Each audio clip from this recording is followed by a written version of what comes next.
Good morning everybody. तो आज हम शुरू करने वाले हैं क्लास 8 साइंस के चैप्टर नंबर 7 को। और इसको भी हम लोग एनसीईआरटी बुक से पढ़ेंगे। न्यू एनसीईआरटी बुक से हम लोग पढ़ने वाले हैं। यहाँ पर जितने सारे क्वेश्चंस होंगे उन सारे क्वेश्चंस को भी मैं बताता चलूँगा और बहुत इंटरेस्टिंग होने वाला है, क्योंकि ये रिलेटेड है आपके बॉडी से। आप जिस एज में हो वह एक टीनेजर का एज होता है, तो उसमें क्या क्या चेंजेस आते हैं वो सारी चीज़ें यहाँ पर बताई गई हैं। अब आपको ये वीडियो थोड़ा फास्ट करके देखना है ताकि ये वीडियो जल्दी से समाप्त हो जाए। तो चैप्टर क्या है? Reaching the age of adolescence. तो पहले तो आप क्या थे? बच्चे थे, यानी चाइल्डहुड स्टेज में थे।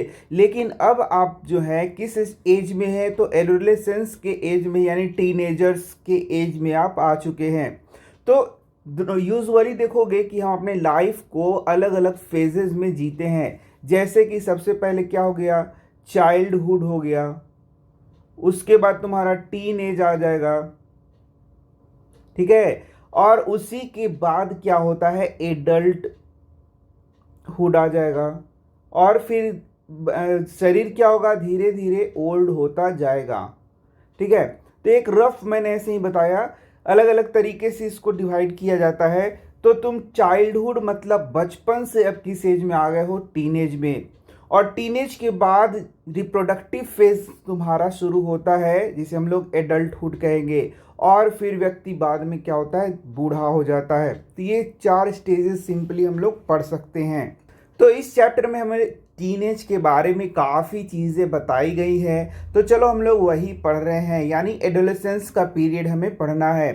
In the previous chapter you have learn how animals reproduce. हम लोग इसके पहले के चैप्टर में हम लोगों ने रिप्रोडक्शन पढ़ लिया है। It is only after growing up to a certain age that human beings and many other animals can reproduce. Why? ये तुमने कभी सोचा है कि why can human reproduce only after a certain as?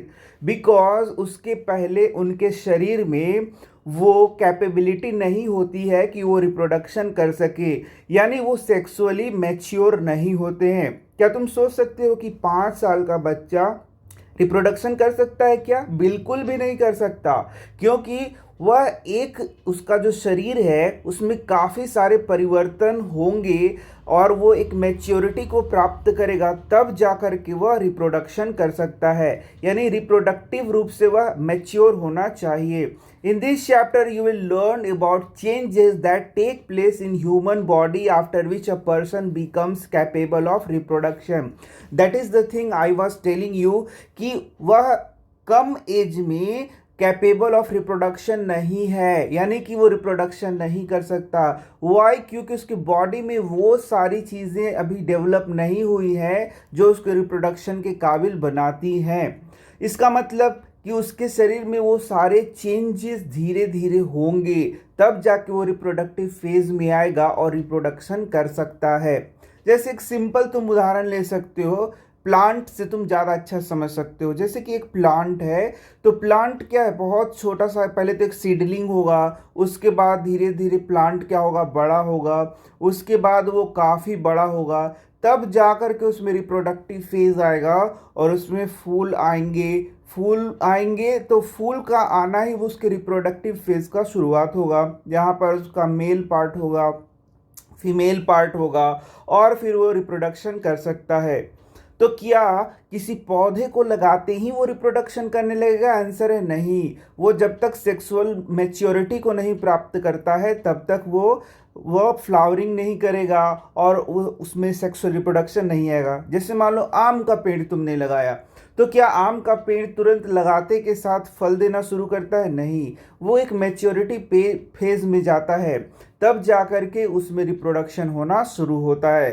ठीक ऐसे ही हम लोग अपने शरीर में भी देखते हैं कि एक बच्चा है, बच्चा जो है वह चाइल्डहुड फेज से बढ़ आगे जा कर के टीनेज में जाएगा, जहां उसके शरीर में काफ़ी सारे परिवर्तन होंगे और वो परिवर्तन उसको रिप्रोडक्टिव फेज तक पहुंचाएंगे। तो यही वह एज है तुम्हारा जिसमें वो सारे चेंजेस देखने को मिलेंगे, जब तुम्हारा शरीर रिप्रोडक्टिव फेज के लिए तैयार हो रहा होता है। समझ गए? आगे देखो, इन chapter 6 you have learned about human reproduction organ. reproductive organs. Here we shall discuss the role that hormones play in bringing about changes that make a child grow into an adult.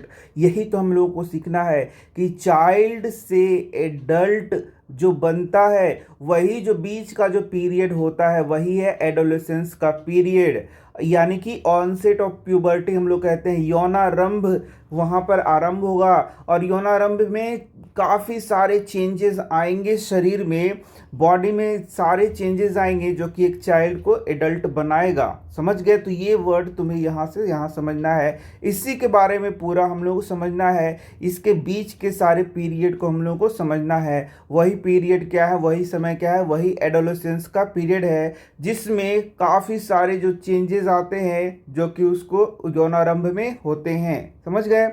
तो हमारा next topic ही है adolescence and puberty. Adolescence होता है किशोरावस्था, puberty मतलब यौनारंभ, तो इसी के बारे में हमें पढ़ना है।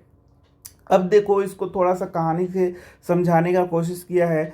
तो बूझो was celebrating his 12th birthday, बूझो अपना 12वां बर्थडे मना रहा था। After his friend left, Boojho and Paheli began chatting with their parents, Boojho और पहेली अपने पेरेंट्स से बात कर रहे थे। पहेली studies in all girls school, पहेली कहाँ पढ़ती थी? जहाँ पर सिर्फ गर्ल्स, मतलब गर्ल्स स्कूल में पढ़ती थी। शी स्टार्टेड लाफिंग, अब देखो पहेली गर्ल्स स्कूल में पढ़ती थी तो बॉयज़ को उस एज में उसने देखा नहीं था।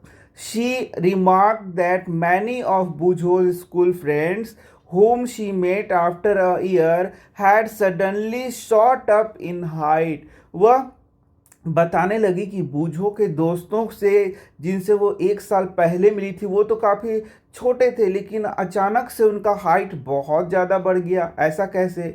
सम of them we are looking very funny with hairy line above their lips, उसने बताया कि पहले तो वो बच्चे थे लेकिन अब उनका जो मूंछ है वह आना शुरू हो गया। हेयरी लाइन उनको जो लिप्स है उसके ऊपर हेयरी लाइन दिख रहे हैं। Her mother explained that the boys had grown up, उसकी मदर ने बताया कि अब बच्चे बड़े हो गए हैं और धीरे धीरे वो फिर और बड़े होते चले जाएंगे। Growth begins from the day one is born but upon crossing the age of 10 or 11 there is a sudden spurt in growth which becomes noticeable। तो बच्चे जब जन्म लेते हैं उसके बाद भी उसके बाद तो बढ़ेंगे ही ना, बिल्कुल बढ़ेंगे, धीरे धीरे बढ़ते जाते हैं। 10-11 साल तक तो उनमें ग्रोथ का वो मतलब जो ग्रोथ होता है वो अचानक से नहीं होता, वो स्लोली होता है। लेकिन 10-11 साल के बाद एकदम सडनली उनमें ग्रोथ को देखा जा सकता है, अचानक से लंबाई बहुत बढ़ने लगती है, ठीक है, और सारे शरीर में चेंजेस दिखने लगते हैं। The changes taking place in the body are part of growing up, they indicate that you are no longer a child but are on the way to become an adult, यानी कि child से adult, और ये child से adult मतलब एक दिन में नहीं होता, ये काफ़ी लॉन्ग पीरियड है और इसी को हम लोग एडोलेसेंस का पीरियड कहते हैं। तो यहाँ देख सकते हो growing up is a natural process, ये तो तुम समझ ही रहे हो। द पीरियड ऑफ लाइफ, यहीं से समझो कि लाइफ का वह period when the body undergoes changes, जिसमें बॉडी बहुत सारे चेंजेस हो रहे होते हैं, leading to reproductive maturity is called adolescence।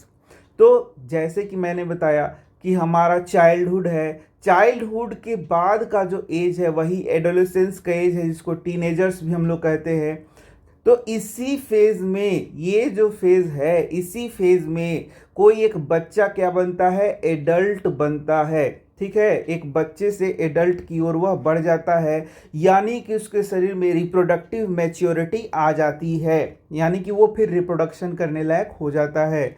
Adolescence begins around the age of 11 and last up to 18 और 19 ईयर्स ऑफ एज।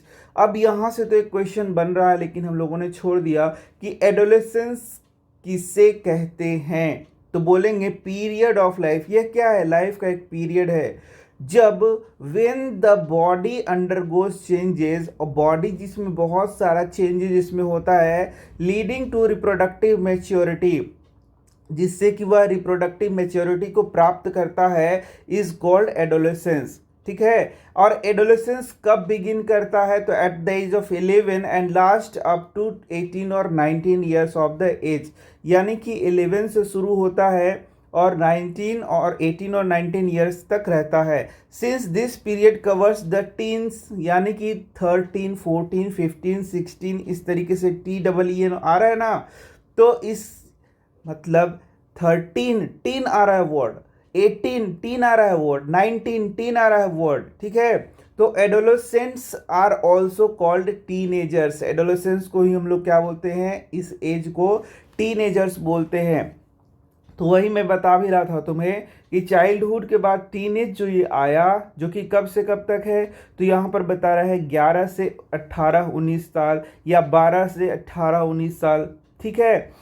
या 13 से 18 19 साल। इसमें देखो बहुत ज़्यादा सोचने का नहीं ज़रूरत है, किसी में 11 साल में शुरू हो जाए, किसी में 12 साल में, किसी में 13 साल में, ये एज शुरू होता है जहाँ पर ड्रास्टिक चेंजेस उसके शरीर में देखे जाते हैं और वो एक रिप्रोडक्टिव फेज में पहुँच जाता है। तो ये सब में वैरी करता है, इसलिए इतना टेंशन लेने की बात नहीं है। इन गर्ल्स एडोलेसेंस में बिगिन अ ईयर और 2 ईयर लेटर, यहाँ भी देखो 1 साल या 2 साल पहले शुरू हो सकता है बॉयज से।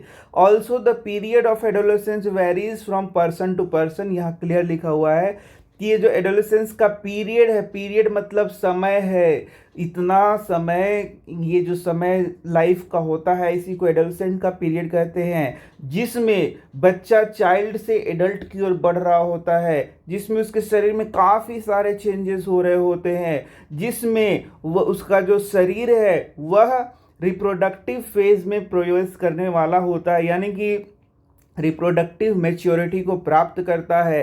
तो वही यह एडोलेसेंस का पीरियड है, लेकिन अलग अलग बच्चों में ये अलग अलग देखा जाता है, या फिर बोलेंगे कि अलग अलग पर्सन में ये वैरी करता है। अब हम लोगों ने क्या देखा कि भाई जब चाइल्ड से क्या बन रहा है? एडल्ट बन रहा है, तो उसके शरीर में काफ़ी सारे चेंजेस होंगे कि नहीं होंगे? बिल्कुल। तो यही बोल रहा है, the human body undergo several changes during adolescence, यानी कि जब यहाँ पर उसका शरीर वो इस फेज में पहुँचता है, एडोलेसेंस किशोरावस्था के फेज में पहुँचता है, तो उसके शरीर में बहुत सारे चेंजेस देखने को मिलते हैं। बोल रहा है, क्या बोलता है? These changes mark the onset of puberty, और यही चेंजेस यौनारंभ को दिखाते हैं। अब यौनारंभ क्या हुआ? यानी कि वह यौवन के स्टेज में पहुंच गया है जहां पर उसके शरीर में काफ़ी सारे चेंजेस हो रहे हैं। तो यहाँ से प्यूबर्टी का डेफिनेशन हम लोग कर सकते हैं, the onset of changes that leads to sexual maturity, वही यौनारंभ कहलाता है। तो यौनारंभ भी क्या हुआ? एक पीरियड हुआ जिसमें बहुत सारे चेंजेस देखने को मिलेंगे किसी बच्चे के शरीर में, जो उसको सेक्सुअल मैच्योरिटी तक पहुंचाएगा, वही यौनारंभ का काल होगा। तो यौनारंभ में बहुत सारे चेंजेस देखने को मिलेंगे। तो ये क्या है? ये सारे चेंजेस यहाँ पर शुरू होंगे। The most important change which marks puberty is that boys and girls become capable of reproduction. तो प्यूबर्टी को कौन दिखाता है? यौनारंभ को कौन प्रदर्शित करता है? तो यौनारंभ में जो लड़के हैं या लड़कियां हैं वो धीरे धीरे कैपेबल हो जाएंगे रिप्रोडक्शन का, यानी कि यौनारंभ में जो बच्चा है वह एडल्ट के रूप में बदल जाएगा, उसके शरीर में सारे वो चेंजेस होंगे जो कि उसको एडल्ट में परिवर्तित कर देंगे। Puberty ends when an adolescent reaches reproductive, एक किशोर जब एडल्ट बन जाएगा, एक किशोर जब एडल्ट बन जाएगा तो यौनारंभ क्या हो जाएगा? समाप्त हो जाएगा। समझ गए? तो किशोर यहाँ से चाइल्ड हो गया, यहाँ से एडल्ट हो गया, और यहीं से क्या हो गया? किशोर। ये ही किशोर जो है जब एडल्ट बन जाएगा तो यौनारंभ इसका समाप्त हो जाएगा, प्यूबर्टी इसका समाप्त हो जाएगा। मतलब प्यूबर्टी कब से कब रहेगा? तो किशोरावस्था के शुरुआत से किशोरावस्था के अंत तक प्यूबर्टी का एज रहेगा। समझ में आ रहा है प्यूबर्टी कब से कब रहेगा? तो जब वह किशोरावस्था में प्रवेश करेगा तब इसका प्यूबर्टी शुरू होगा, और किशोरावस्था के अंत तक प्यूबर्टी रहेगा, और इस प्यूबर्टी में ही उसके शरीर में सारे चेंजेस आएंगे, जिससे वह फिर क्या होगा, रिप्रोडक्टिव मैच्योरिटी को प्राप्त करेगा। समझ में आ रहा है? तो यही बात यहाँ फिर से मैं बता दे रहा हूँ। ये देखो, ये है चाइल्ड और ये है यहाँ पर एडल्ट। इनके बीच का पीरियड क्या है? किशोरावस्था, यानी कि ये कौन सा अवस्था है? एडोलेसेंट का पीरियड है। तो यहाँ पर मैंने बताया कि किशोरावस्था के प्रारंभ में प्यूबर्टी शुरू होगा और किशोरावस्था के अंत में ये प्यूबर्टी समाप्त हो जाएगा। यानी यौनारंभ कब होगा? तो यौनारंभ शुरू होता है एडोलेसेंस पीरियड के शुरुआत में, और यौनारंभ कब खत्म होता है? जब एडोलेसेंट पीरियड समाप्त होगा तो यौनारंभ भी समाप्त हो जाएगा। समझ गए ना? यही वो बात बताया जा रहा है। पहली अनबुझो realized that sudden increase in height and hairy line above the lips in boys were sign of adolescence.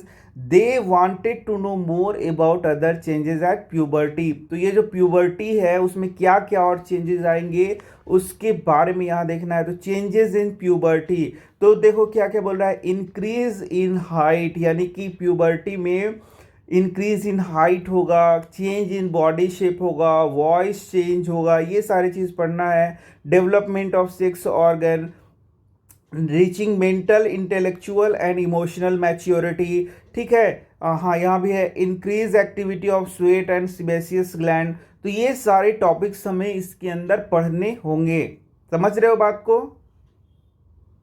Now तो चेंज एट प्यूबर्टी में जो सबसे पहला है वह इंक्रीज इन हाइट। तो इंक्रीज इन हाइट, यहाँ देखो, the most conspicuous change during puberty is the sudden increase. यहाँ सडन वर्ड है, ये सडन इंक्रीज इन हाइट। तो तुम देख सकते हो यहाँ पर एक चार्ट बनाया गया है, तो 8 से लेकर के यहाँ पर देख सकते हो 18, और जो हम लोगों ने पढ़ा है अभी कि एडोलेसेंस का एज क्या होता है, ये देखो लगभग 12 से ये क्या बोल रहा है 18। तो तुम देखोगे कि लगभग 18 साल में ये 100% हाइट अचीव कर लेता है कोई भी बच्चा, यहाँ पर तुम देख सकते हो।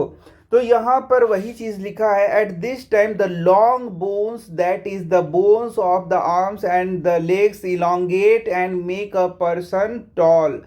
तो इस समय बोन्स क्या होंगे? बोन्स का लंबाई बढ़ेगा, यानी वो इलोंगेट करते हैं, है ना। और साथ ही साथ जो बोन्स है वो आर्म्स का, लेग्स का, वो बड़ा होते लंबा होते चला जाएगा। तो इस तरीके से हाइट में इंक्रीजमेंट देखा जा सकता है। द फॉलोइंग चार्ट, ये देखो, ये जो चार्ट दिख रहा है, gives the average rate of growth in height of boys and girls with age. तो यहाँ चार्ट देख सकते हो, at the age of 8 boys में 72% लेंथ आ जाता है और गर्ल्स 77% लेंथ को अचीव कर लेती हैं, यानी हाइट को अचीव कर लेती हैं। इसी प्रकार से 9 साल के जब बच्चे होंगे तो बॉयज 75% इसको अचीव कर लेंगे और गर्ल्स 81%। अब देखो यहाँ पर 3% और 3% का बढ़ोतरी है, यहाँ भी 3% का, यहाँ भी 3% का, लेकिन यहाँ से देखो कि 4%, फिर 88 से 92%, फिर 92 से 95, 95 से 98। इस तरीके से देख सकते हो कि यहाँ पर हाइट में काफ़ी ज़्यादा परिवर्तन देखने को मिलेगा। तो देख सकते हो 12 की एज में जो बॉय है वह 84% अपने हाइट को अचीव कर लेता है, जबकि गर्ल्स में देखोगे कि ये हाइट 91% अचीव हो जाएगा। बॉयज़ में देखोगे कि 17 के एज में 99% उनका जो हाइट है वो अचीव कर लेंगे, जबकि गर्ल्स 100%, यानी कि गर्ल्स में जो हाइट बढ़ने का उम्र है वह 17 तक यहाँ पर बताया गया है, जबकि बॉयज़ में 18 ईयर्स तक उनका हाइट क्या होगा, बढ़ते रहेगा और वे फिर 100% हाइट को प्राप्त कर लेंगे। The figures in column 2 and 3 give the percentage of height of a person has reached at the age given in column 1. तो कॉलम 1 में देख सकते हो ये एज दिया हुआ है और ये बॉयज़ एंड गर्ल्स का कितना हाइट परसेंटेज बढ़ेगा वो दिया हुआ है। For example, by the age 11 a boy has reached 81% of his probable full height while a girl has reached 88% of her full height। तो इससे भी क्वेश्चन तुमसे पूछ सकता है कि 11 साल की एज में बॉयज़ 81% हाइट को अचीव करते हैं तो गर्ल्स का क्या उस समय हाइट रहता है, तो 88%। फिर यहाँ से भी क्वेश्चन पूछ सकता है तुम्हारा कि गर्ल्स अपना 100% हाइट कब उनको अचीव कर लेती हैं, तो आंसर है 100% हाइट वो 17 की एज में अचीव कर लेती हैं, जबकि बॉयज़ 18 की एज में।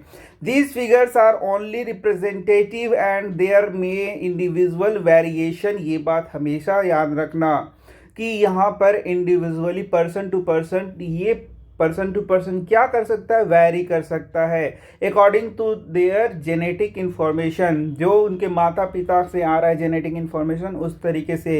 Use the table for your friend and work out how tall they likely to be. वो कितने लंबे हो सकते हैं, find out who is likely to B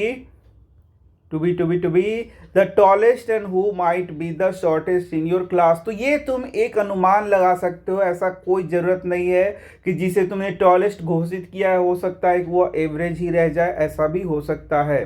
समझ रहे हो? तो calculation of full height, centimetre में कितना फुल हाइट होगा उसके लिए बोलता है। तो परसेंटेज हाइट सेंटीमीटर में percentage of full height at this age गुना 100। ये यदि हम लोग का ये जो गिवन चार्ट है उसमें जो दिया हुआ है, एग्जाम्पल देखो, a boy is 9 years old and 120 centimetre tall at the end of the growth period he is likely to be. यानी जब उसका ग्रोथ पीरियड समाप्त होगा तो कितना वह और लंबाई को प्राप्त करेगा। तो यहाँ पर जो उसका अभी प्रेजेंट हाइट है उसको लिख दिया 120 सेंटीमीटर और गुना क्या कर दिया 100, और 11 के हाइट में 11 की एज में 11 है या 10 है, ये देखो 9 है, तो 9 के एज में उसका 75% हाइट अचीव कर लेगा। तो इस तरीके से 75 को हम लोग नीचे लिख देंगे और फिर इसको सॉल्व करेंगे तो ये देख सकते हो ये 25 गुना 4 हो गया और 25 3 और 3 चौका 12, ये 40, 4 चौका 16, ये हो गया 160 सेंटीमीटर टॉल वो हो जाएगा। समझ गए? तो इस तरीके से बात बोल रहा है कि 9 के एज में 120 उसका सेंटीमीटर हाइट है, तो जब वो पीरियड को पूरा कर लेगा तो 100% कितना होगा उसका 160 सेंटीमीटर टॉल होगा। इस प्रकार से तुम निकाल सकते हो कि आखिर लंबाई कितनी बढ़ सकती है। Use the data given in activity 7.1। तो 7.1 देख सकते हो, ये एक डेटा यहाँ पर दिया हुआ है, ये देखो बॉयज़ का गर्ल्स का ईयर्स दिया हुआ है इधर, तो वही बोल रहा है। तो यहाँ पर देख सकते हो ईयर्स को हम लोग लिख सकते हैं 8 9 10 11 12 13 14 15 16 17 18 और यहाँ परसेंटेज हाइट को लिख सकते हैं। ठीक है, जैसे 8 के एज में कितना होगा, 9 के एज में देखा था बॉयज़ का भी 75 था, तो उसको यहाँ पर हम लोग लगा देना है। तो ये है बॉयज़ का और ये क्या है गर्ल्स का। तो तुम यहाँ पर ये जो परसेंटेज है, जैसे 18 के एज में 100% हो गया, तो यहाँ पर आ गया 18 और ये हो गया 100, इसको यहाँ पर हम लोग मिला सकते हैं। जबकि गर्ल्स का देखोगे कि 17वें साल में ही वो 100% को अचीव कर लेती है, तो यहाँ पर हम लोग मिला सकते हैं। तो गर्ल्स का 17वें साल में ही 100% होगा, बॉयज़ का फिर कब होगा, तो वो 18वें साल में होगा। तो इस तरीके से ये जब हम लोग मैच कराते हैं तो ऐसा ये हमें एक डायग्राम प्राप्त होता है। ठीक है, draw a graph, take age on x axis and percentage growth in height on y axis, highlight the point representing your age on the graph, find out the percentage of height you have already reached, calculate the height you might eventually reach, tally your graph with the one given here. तो इस तरीके से अपना भी height तुम calculate कर सकते हो और यहाँ इस ग्राफ के द्वारा इसको दिखाया जा रहा है, जैसे तुम यहाँ पर देख सकते हो। ठीक है, तो अब यहाँ पर हम लोग आगे देखेंगे। Initially girls grow faster than boys but by about 18 years of age both reach their maximum height. तो यहाँ से क्लियर हो गया कि बॉयज़ और गर्ल्स मैक्सिमम हाइट कब प्राप्त करेंगे, तो आंसर है 18 years के हो जाएंगे तब। The rate of growth in height varies in different individual, ये मैंने बार बार बताया।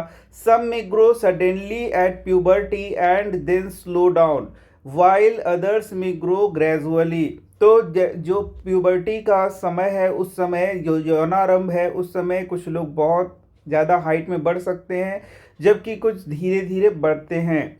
आई am worried though I have become taller my face looks much smaller compare to my body. तो ऐसा भी हो सकता है। Now there is no need for Paheli to worry, all parts of the body do not grow at the same rate. तो इसके साथ क्या हो गया, ये बहुत टॉल हो गई है लेकिन इसका मुंह क्या हो गया, छोटा सा हो गया है। तो वही यहाँ पर बता रहा है कि ऐसा स्थिति भी हो सकता है तुम्हारे साथ जब तुम्हारा मुंह छोटा हो जाए और बाकी पार्ट्स बढ़ जाएं। तो यहाँ बोल रहा है sometimes the arms and legs और hands and feet of adolescents look oversized and out of proportion with the body. बिल्कुल, यदि लंबा पैर हो गया, लंबा हाथ हो गया और बाकी जो शकल है वो तो छोटा ही रह गया मान लो, तो वह आउट ऑफ प्रोपोर्शन होगा। मतलब लगेगा कि ये इसका शरीर तो बड़ा हो रहा है लेकिन चेहरा बहुत छोटा है। But soon the other parts catch up and result in proportionality body. लेकिन धीरे धीरे क्या होगा, चेहरा का भी साइज आपके बॉडी के प्रोपोर्शन में आ जाएगा, या जो अदर पार्ट्स हैं जैसे कि तुम्हारा जो चेस्ट वाला भाग है वह भी धीरे धीरे क्या आ जाएगा, बॉडी के प्रोपोर्शन में आ जाएगा। You must have noticed that height of an individual is more और less similar to that of some family members. Yes, this is because height depends on the genes inherited from parents. तो यही मैं बता रहा था तुम्हें, इसके पीछे भी हम लोगों ने पढ़ा था कि किस तरीके से फादर से स्पर्म आता है और मदर से ओवम, इन दोनों के मिलने से फर्टिलाइजेशन होता है, इससे जाइगोट बनता है। फिर जाइगोट से क्या बनता है, एम्ब्रियो, और एम्ब्रियो से क्या बनता है, बेबी बनता है। तो यहाँ पर हम लोगों ने क्लियरली देखा था कि ये जो स्पर्म है इसमें फादर का जीन आएगा उसके बच्चे में, और ये जो ओवम है उससे मदर का जीन कहाँ आ रहा है, उसके बच्चे में आ रहा है। इस प्रकार से जो बेबी बन रहा है वो अपने फादर और मदर दोनों के जीन्स को उसने लिया हुआ है। इस तरीके से यदि बेबी का गुण को देखा जाए तो वह फादर और मदर से मैच करेगा। तो यहाँ पर इसका हाइट भी किस पर डिपेंड करेगा, वह उस किस जीन पर डिपेंड करेगा, उसके पेरेंट्स के जीन पर डिपेंड करेगा कि वो लंबा होगा या फिर एवरेज रहेगा या नाटा होगा। It is however very important to eat the right kind of food during this growing years. हाँ, ये भी ज़रूरी है कि आप बहुत अच्छे से खाना खाएं। जीन्स पर तो निर्भर करता है, ये तो एकदम पक्का बात है, लेकिन आपका खान पान भी बहुत अच्छा होना चाहिए। This helps the bones, muscles and other parts of the body get adequate nourishment for growth. You will find nutritional needs of adolescents discussed later in the lesson। तो एक एडोलेसेंट बच्चे को क्या क्या खाना चाहिए या फिर बोले किशोर को क्या क्या खाना चाहिए, वह भी बहुत इंपॉर्टेंस रखता है।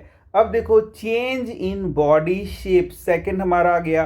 फर्स्ट हमने देखा चेंज इन हाइट, हाइट कैसे चेंज होता है, ड्रास्टिकली इंक्रीज इन हाइट हो रहा है। तो दूसरा हम लोग देखेंगे change in the body shape, कैसे बॉडी शेप में चेंज आता है। Have you notice that boys in your class have broader shoulders and wider chests than boys in junior classes. बिल्कुल, तो देखोगे कि बॉडी शेप बदलने लगेगा और जो शोल्डर्स होंगे वो ब्रॉड होना शुरू हो जाएगा। इस तरीके से जो चेस्ट है वह भी क्या होगा, वह भी थोड़ा बड़ा होने लगेगा जूनियर क्लासेस में। लेकिन यदि किसी का ऐसा नहीं होता है तो डोंट वरी, तुम्हें चिंता करने की कोई बात नहीं है। जैसे मैंने पहले भी बताया कि यहाँ हो सकता है कि तुम्हारा सबसे पहले पैर लंबा हो गया हो, हाथ लंबा हो गया हो, उसके बाद बाकी पार्ट्स एडजस्ट करते हैं, तो ऐसा भी हो सकता है। This is because they have entered the age of puberty when shoulders generally broaden as a result of growth. तो तुमने देखा क्या हो रहा है, हाइट बढ़ रहा है, शोल्डर्स कंधे क्या हो रहे हैं, ब्रॉडन हो रहे हैं। ब्रॉडन मतलब चौड़ा हो रहा है। तो 2 पॉइंट तो तुमने ऐसे ही सीख लिया कि शोल्डर्स बड़े हो रहे मतलब चौड़े हो रहे हैं, चेस्ट वाइड हो रहा है, हाइट बढ़ रहा है, तो यदि तुमसे कुछ कभी पूछेगा कि एडोलेसेंस में क्या क्या चेंजेस बॉडी में देखने को मिलते हैं, तो ये सारे पॉइंट्स हम लोग लिखते हैं। In girls the region below the waist becomes wider. Girls में वेस्ट के नीचे का जो जगह है वो क्या होता है, वाइडर होने लगता है। ठीक है। In boys the muscles of the body grow more prominently than in girls. ये याद कर लेना है कि गर्ल्स में जो मसल ग्रोथ है वह बॉयज से कम होता है। तो ये भी एक बात है जो कि हम लोग लिख सकते हैं। हाइट बढ़ रहा है, शोल्डर्स ब्रॉडन हो रहे हैं, वाइडर चेस्ट हो रहा है, मसल डेवलप कर रही है, ये बॉयज़ की सारी बातें हैं। गर्ल्स में देखोगे कि वेस्ट का the waist becomes wider. Waist के जो नीचे का रीजन है वह क्या होता है, वाइडर होने लगता है। और फिर यहाँ पर गर्ल्स में उतना मसल का प्रोमिनेंट विकास नहीं होता है। These changes occurring in adolescent boys and girls are different. ये तो बात एकदम पक्का है कि बॉयज़ में और गर्ल्स में, जैसे गर्ल्स में क्या होगा, उनका ब्रेस्ट का विकास होना शुरू होगा, लेकिन बॉयज़ में ऐसा नहीं होगा। अब देखो voice change. Did you notice that sometimes the voice of some of the boys in your class cracks. यानी कि जब ये इस एज में बच्चे आते हैं तो उनका जो वॉइस है वो काफ़ी चेंज होता है। जैसे कि जो बच्चे होते हैं उनका वॉइस क्या होता है, बड़ा स्वीट होता है, लेकिन जैसे जैसे वो बड़े होते हैं उनके वॉइस में क्या होता है, कर्कशता आती है। At puberty the voice box और the larynx begins to grow. ये याद रखना है। लैरिंग्स को ही क्या कहते हैं, वॉइस बॉक्स कहते हैं, जो कि ग्रो होना शुरू कर देता है। कब, जब वो एडोलेसेंट के एज में आता है। तो कितने चीज़ों हम लोगों ने पढ़ ली है। हाइट इंक्रीज होता है, शोल्डर ब्रॉडन होने लगता है, चेस्ट वाइड होने लगता है, मसल फॉर्मेशन होने लगता है, वॉइस बॉक्स और लैरिंग्स क्या होते हैं, ग्रो करना शुरू करते हैं। देखा तुमने कितने सारे चेंजेस बॉयज़ में आ रहे हैं। Boys develop larger voice boxes.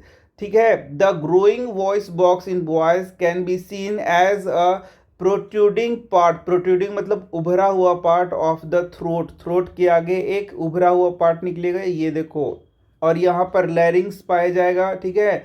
जो कि ये देखो यहाँ पर ऐसे देख सकते हो, बॉयज़ में ये ऐसा स्ट्रक्चर देखने को मिलेगा, गर्ल्स में नहीं दिखेगा। इसी को एडम्स एप्पल कहते हैं। तो protruding part is called Adam's apple. तो प्रोट्रूडिंग पार्ट जो उभरा हुआ पार्ट है वे अर्थ इन थ्रोट। ठीक है। तो the growing voice box in boys can be seen as protruding part of the throat and called as Adam's level. तो प्रोट्रूडिंग थ्रोट होता है, वही क्या कहलाएगा, एडम्स एप्पल के नाम से जाना जाएगा। इन girls the larynx is hardly visible from the outside. Girls में ऐसा नहीं होगा because of its small size. Generally girls have a high pitched voice. ये बात याद रखना है कि गर्ल्स का वॉइस क्या होता है, हाई पिच होता है उसमें। Whereas boys have deep voice, boys का voice deep होता है। In adolescent boys sometimes the muscles of the growing voice box go out of control and the voice becomes hoarse। ठीक है। This state may remain for a few days or weeks after which the voice becomes normal। तो भाई क्या हो रहा है, muscle का growth हो रहा है बॉयज में। तो ग्रो बोल रहा है कि the muscles of growing voice box का जो मसल है वह ग्रो कर रहा है। गो आउट ऑफ कंट्रोल, ये आउट ऑफ कंट्रोल चला जाएगा तो वॉइस बिकम्स हॉर्स, मतलब कि वॉइस थोड़ा सा कर्कश। इसका मीनिंग क्या हो गया कि कर्कश आवाज हो जाता है। दिस स्टेट में रिमेन्स फॉर फ्यू डेज और weeks after which the voice becomes normal. तो ये स्टेट कुछ समय तक रहता है, उसके बाद वॉइस नॉर्मल होता है। Many of my classmate have horse voice, now I know why. मतलब ये कर्कश आवाज क्यों हो जाता है, ये अब समझ में आ गया होगा। चलो नेक्स्ट देखते हैं। Increase activity of sweat and sebaceous gland. बोलता है during puberty the secretion of sweat glands and sebaceous gland oil glands increases. ये देखोगे काफ़ी सारे बच्चों को बहुत सारे पिंपल्स आने लगते हैं। कब, जब ये किशोरावस्था में होते हैं। वह क्यों होता है, इन्हीं ग्लैंड्स की एक्टिविटी के कारण होता है। Many of you people gate acne. ठीक है, acne and pimples on the face at this time because of the increased activity of these glands in the skin।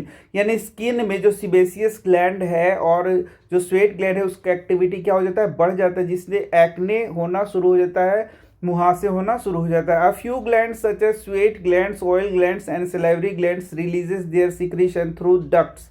endocrine glands release hormones directly into blood stream, so they are also termed ductless gland। अब यहाँ पर दो बात एकदम clear बताया गया है, जिसको तुम देखोगे तो भाई हमारे शरीर में ये ग्लैंड्स दो प्रकार के होते हैं, एक होता है एंडोक्राइन ग्लैंड और एक होता है एक्सोक्राइन ग्लैंड। क्या होता है? Exocrine gland. तो ये ग्लैंड्स क्या होते हैं? ग्लैंड्स शरीर में ऐसे पार्ट्स होते हैं जहां पर से कुछ केमिकल्स का सिक्रेशन होता है। तो जो एंडोक्राइन ग्लैंड्स हैं उसमें से जो सिक्रीशन होता है उसे हम लोग हार्मोन्स के नाम से जानते हैं, जो कि बहुत सारे हमारे शरीर के चीज़ों को नियंत्रित करते हैं, कंट्रोल करते हैं। अब एंडोक्राइन ग्लैंड और एक्सोक्राइन ग्लैंड में क्या अंतर होता है? तो जो एंडोक्राइन ग्लैंड है उसका जो सिक्रीशन होता है हार्मोन्स, वो डायरेक्टली ब्लड में चला जाता है, सीधे ब्लड में जाएगा और फिर वो एक्शन करेगा।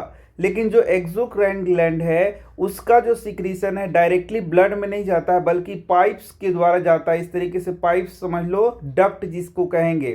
तो डक्ट के द्वारा वह एक जहाँ से निकला है वहाँ से दूसरे जगह जाता है एक्सोक्राइन ग्लैंड में। ठीक है, इसीलिए एक एंडोक्राइन ग्लैंड में कोई डक्ट नहीं होता, इसलिए इसे डक्टलेस ग्लैंड भी कहते हैं। तो देखो कितने सारे क्वेश्चंस यहाँ पर आ गए। डक्टलेस ग्लैंड कौन होता है? तो एंडोक्राइन ग्लैंड होता है। एंडोक्राइन ग्लैंड से क्या निकलता है? तो हार्मोन्स निकलते हैं। फिर एंडोक्राइन ग्लैंड का सिक्रीशन कहाँ जाता है? डायरेक्ट ब्लड में जाता है। अब यहाँ क्लियर देख सकते हो कि few gland such as sweat gland, oil gland and salivary gland, ये कैसे ग्लैंड्स है? तो ये एक्सोक्राइन ग्लैंड है, जिनका सिक्रीशन कैसे होता है? डक्ट के द्वारा होता है। Release their secretion. अब सिक्रीशन कहने का मतलब कि उससे कुछ निकलता है, कुछ केमिकल निकलता है थ्रू डक्ट्स। कैसे निकलता है? डक्ट्स के द्वारा, समझ लो पाइप के द्वारा निकल रहा है ना। अब ये समझ में आ गया होगा। चलो एक बार फिर से पूरा बता दे रहा हूं तो तुम्हें फिर से दिमाग में ये बैठ जाएगा। क्या बोल रहा है कि a few glands such as sweat gland, oil gland and salivary glands release their secretion through ducts। ये ducts से उसके secretion को निकालते हैं। That's why these are called as exocrine glands। Get it? Now endocrine glands कुछ other glands हैं जो कि हार्मोन निकालते हैं और ये हार्मोन डायरेक्टली ब्लड में निकाल देते हैं। So they are also termed ductless gland, यानी कि एंडोक्राइन ग्लैंड को हम लोग डक्टलेस ग्लैंड के नाम से भी जानते हैं। दो बार बता दिया, समझ में आ गया होगा। नाउ क्या बोलता है? Development of sex organs. Look up figure 6.10 and 6.3 of the previous lesson which shows sex organs of humans. ये पिछले चैप्टर में पढ़ा दिया गया है। At puberty, male sex organs like the testis and penis develops completely। यानी कि जो मेल है उसका जो सेक्स ऑर्गन, मुख्य सेक्स ऑर्गन क्या है? टेस्टिस है। तो वो कंप्लीटली डेवलप कर जाता है इस प्यूबर्टी के एज में। इसी तरीके से पेनिस भी क्या कर लेता है? पूरा तरीका से डेवलप्ड हो जाता है। The testis also begin to produce sperm. Testis से स्पर्म प्रोड्यूस होना शुरू हो जाएगा। ये किस में होगा? बॉयज में होगा। जबकि गर्ल्स में, in girls the ovaries enlarge, ovary क्या होगा? बड़ा हो जाएगा। And eggs begin to mature, और उसमें एग्स मैच्योर होना शुरू होगा और हर एक महीना एक एग रिलीज होता है और उसमें मेंस्ट्रुएशन साइकिल भी शुरू हो जाएगा गर्ल्स में। Also ovaries start releasing mature egg, और ओवरी से मैच्योर एग निकलना शुरू हो जाएगा। तो ये कहाँ पढ़ा है भाई? पिछले चैप्टर में भी हम लोगों ने इसको काफ़ी अच्छे से देखा है, वह यहाँ बता रहा है। अब बोलता है next, reaching mental, intellectual and emotional maturity। Adolescence is also a period of change in the person's way of thinking। Adolescence में क्या होता है? जो बच्चों की थिंकिंग होती है उससे काफ़ी वह चेंज होगा किशोरावस्था में। Adolescents are more independent than before and are also self conscious. तो वो ज़्यादा अपने आप को फ्री महसूस करते हैं और वो अपने शरीर के प्रति भी बहुत कॉन्शियस हो जाते हैं, अपने विचारों के प्रति, लोगों के प्रति। Intellectual development takes place and they tend to spend considerable time thinking. वो बहुत सारी चीज़ों पर सोचना शुरू कर देते हैं। In fact it is often the time in one's life when the brain has greatest capacity for learning. और यही कारण है कि इस पीरियड में हमें पढ़ाई मतलब अच्छे से समझ में आती है, अच्छे से हम कर पाते हैं। समटाइम्स हाउएवर मतलब बहुत सारी चीज़ सीख भी पाते हैं इस एज में, यही बोल रहा है। An adolescent may feel insecure while trying to adjust to the changes in the body and mind. तो कभी कभी जो किशोर है वह इनसिक्योर भी अपने आप को फील करने लगता है। But as adolescent learners you should know that there is no reason to feel insecure. कोई ऐसा इनसिक्योर फील करने का जरूरत नहीं है। These changes are a natural part of growing up. Okay, secondary sexual characters. तो प्राइमरी सेक्सुअल कैरेक्टर क्या है?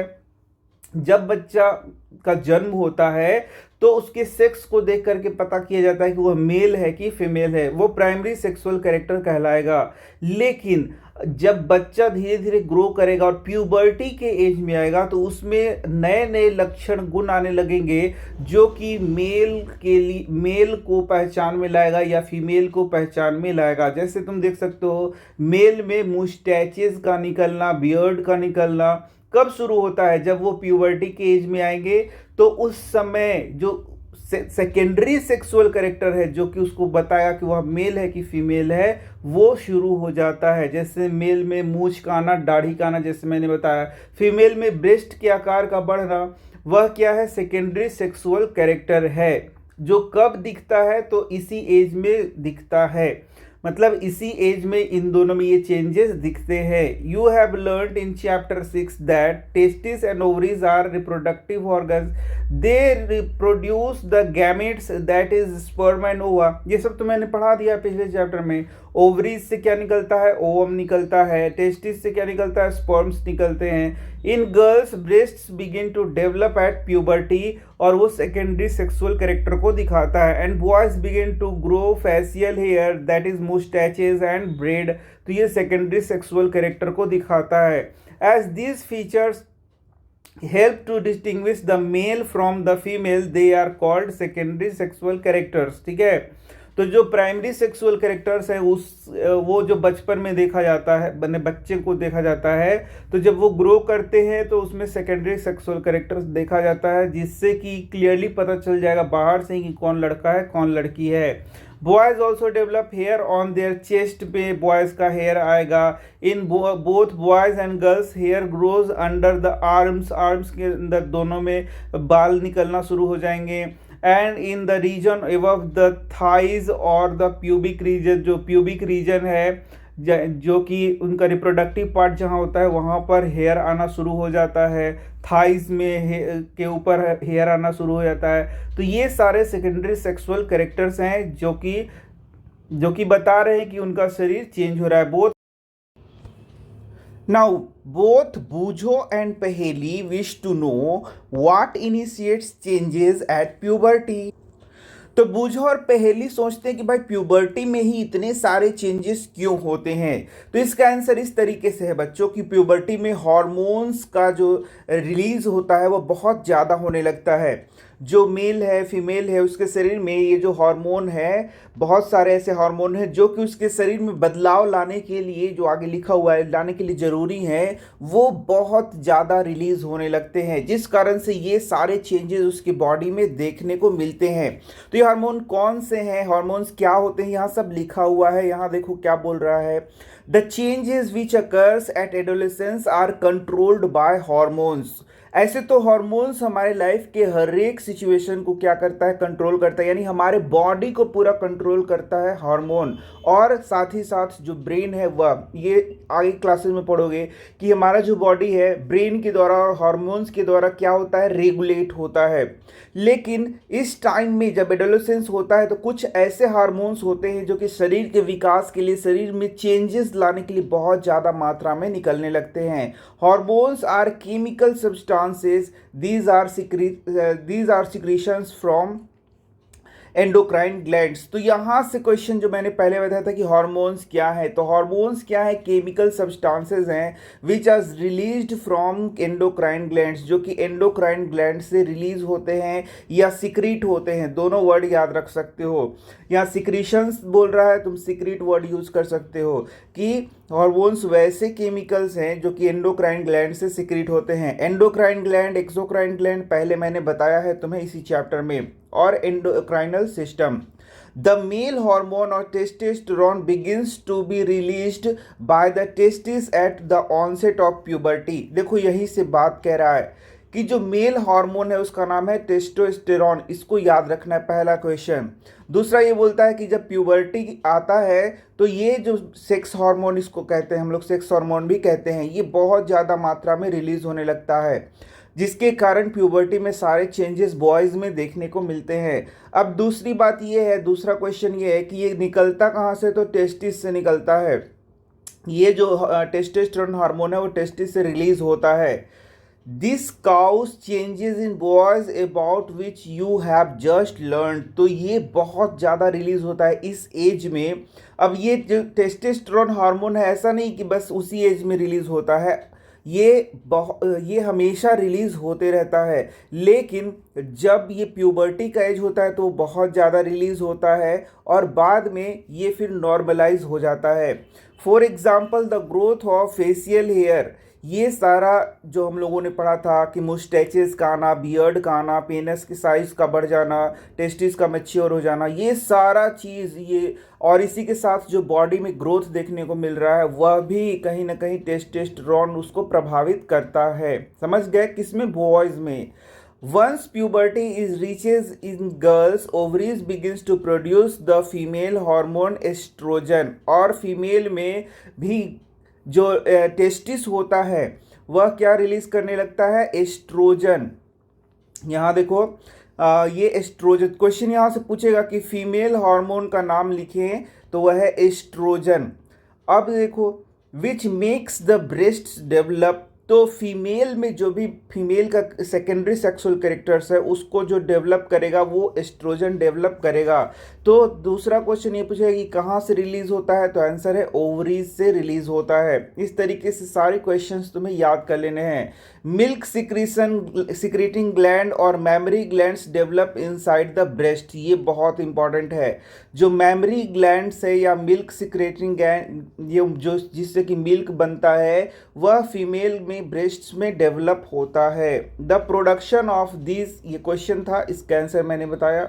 The production of these hormones is under the control of another hormone secreted from N endocrine gland called pituitary gland.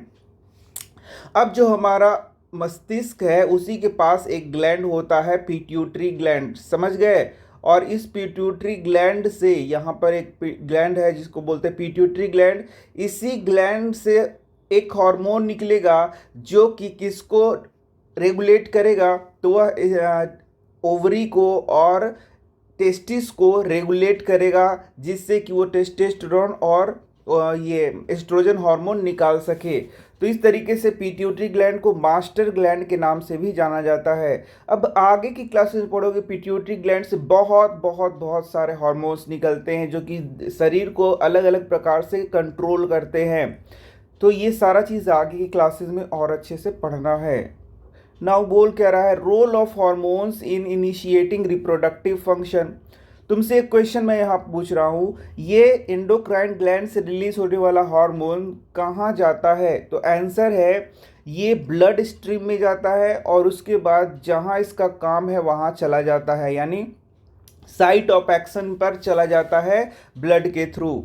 Endocrine glands release hormones into the bloodstream to reach a particular body part called target site। देखो यहाँ पर वो लिखा भी हुआ है कि जो एंडोक्राइन ग्लैंड है, मैंने पहले ही पढ़ाया था कि एंडोक्राइन ग्लैंड को क्या कहते हैं, एक और नाम बता दो इसका, डक्टलेस ग्लैंड कहते हैं। ये भी मैंने अभी तुरंत बताया था, एंडोक्राइन ग्लैंड को डक्टलेस ग्लैंड कहते हैं क्योंकि इसका जो हार्मोन रिलीज होता है डायरेक्टली ब्लड स्ट्रीम में चला जाता है। अब इसका जहाँ एक्शन होता है वहाँ फिर वो चला जाएगा, जिसे टारगेट साइट कहेंगे। जैसे यहाँ पर मैंने बताया पिट्यूटरी से एक हार्मोन निकलेगा जो कि निकला कहाँ से, देखो यहाँ ब्रेन के पास ये पिट्यूटरी हार्मोन है, पिट्यूटरी ग्लैंड है, वहाँ से ये हार्मोन निकला और चला जाएगा टेस्टिस के पास। सोचो निकल कहाँ रहा है और जा कहाँ रहा है, और वहाँ पर फिर एक्शन करेगा और उसे टारगेट साइट हम लोग कहेंगे। The target site responds to the hormone. There are many endocrine glands और ductless glands in the body. देखो हर एक लाइन में क्वेश्चन यहाँ दिया गया है, तुम्हें याद कर लेना होगा कि एंडोक्राइन ग्लैंड को हम लोग क्या बोलते हैं, डक्टलेस ग्लैंड बोलते हैं। Getting you all. Now the testes and ovaries secret sex hormones. तो यही मैंने बताया था, एस्ट्रोजन है, फिर तुम्हारा टेस्टोस्टेरोन है, ये सब क्या है, सेक्स हॉर्मोन्स हैं। You have just learned that these hormones are responsible for the male and female secondary sexual characters। ये भी हम लोगों ने अभी तुरंत पढ़ लिया कि टेस्टोस्टेरोन मेल के सेकेंडरी सेक्सुअल कैरेक्टर्स को डेवलप करता है, जबकि एस्ट्रोजन फीमेल के सेकेंडरी सेक्सुअल कैरेक्टर को डेवलप करता है। अब ये सेकेंडरी सेक्सुअल कैरेक्टर तो तुम्हें पहले ही पता है क्योंकि मैंने बता दिया है। Further the sex hormones are under the control of hormones from the pituitary gland. ये भी मैंने बता दिया कि जो पिट्यूटरी ग्लैंड है वही इन सेक्स हॉर्मोन्स को हैंडल करता है। The pituitary secretes many hormones, one of which makes ova mature in the ovaries and sperms from the testes। अब पिट्यूटरी में बहुत सारे हार्मोन निकलते हैं, तो कुछ हार्मोन्स ऐसे हैं जो कि ओवा या ओवम को मैच्योर करते हैं फीमेल में, और स्पर्म्स को मैच्योर करते, स्पर्म्स को इन टेस्टिस में। तो ये बात भी याद रखते हो। देखो क्या बोल रहा है, Hormones from pituitary stimulates testes and ovaries to release testosterone in male and estrogen in female। जैसे मैंने बताया कि ये हमारा पिट्यूटरी का है, ब्रेन के पास है, वहाँ से एक हार्मोन को रिलीज करेगा, और वो हार्मोन कहाँ जाएगा बच्चों, ब्लड स्ट्रीम में जाएगा, और ब्लड स्ट्रीम से होते हुए कहाँ आएगा, टेस्टिस में आएगा, या फीमेल में ओवरीज में आएगा।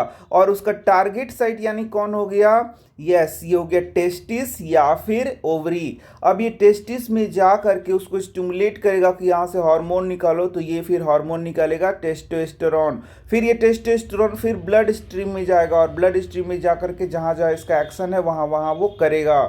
released in blood stream and reach part of the body target site, stimulate changes in the body onset of puberty। तो ये जो मैंने बताया तुम्हें शुरू से ही वही यहाँ पर बात लिखा है। The onset of puberty is controlled by hormones। Now तुम्हें अब पता है कि मेन हार्मोन क्या है, सेक्स हार्मोन्स हैं, जैसे कि टेस्टोस्टेरोन और एस्ट्रोजन। लेकिन इसको रेगुलेट कौन कर रहा है, हमारा पिट्यूटरी ग्लैंड रेगुलेट कर रहा है। Paheli and Bujo have now understood that puberty marks the beginning of reproductive period when one becomes capable of reproduction, but they want to know if reproductive life once begun continues or it ends sometime। तो अब यहाँ पर जो हम लोगों ने puberty क्या पढ़ा कि प्यूबर्टी ही वह समय है जहाँ पर शरीर रिप्रोडक्टिव फेज में इंटर कर रहा है, यानी प्यूबर्टी का एज जैसे ही ख़त्म होगा, जो किशोर है वह रिप्रोडक्शन, उसका बॉडी है रिप्रोडक्शन के लिए तैयार हो जाएगा।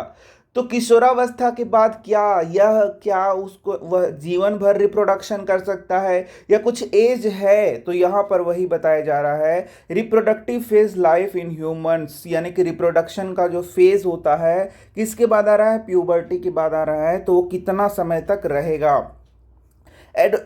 Adolescents become capable of reproduction when their testes and ovaries begin to produce gametes। Okay, तो टेस्टिस कौन सा गैमिट प्रोड्यूस करता है, मेल गैमिट, इसको क्या बोलते हैं, sperms.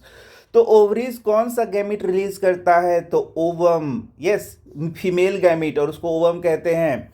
The capacity for maturation and production of gametes last for a much longer time in males than in females.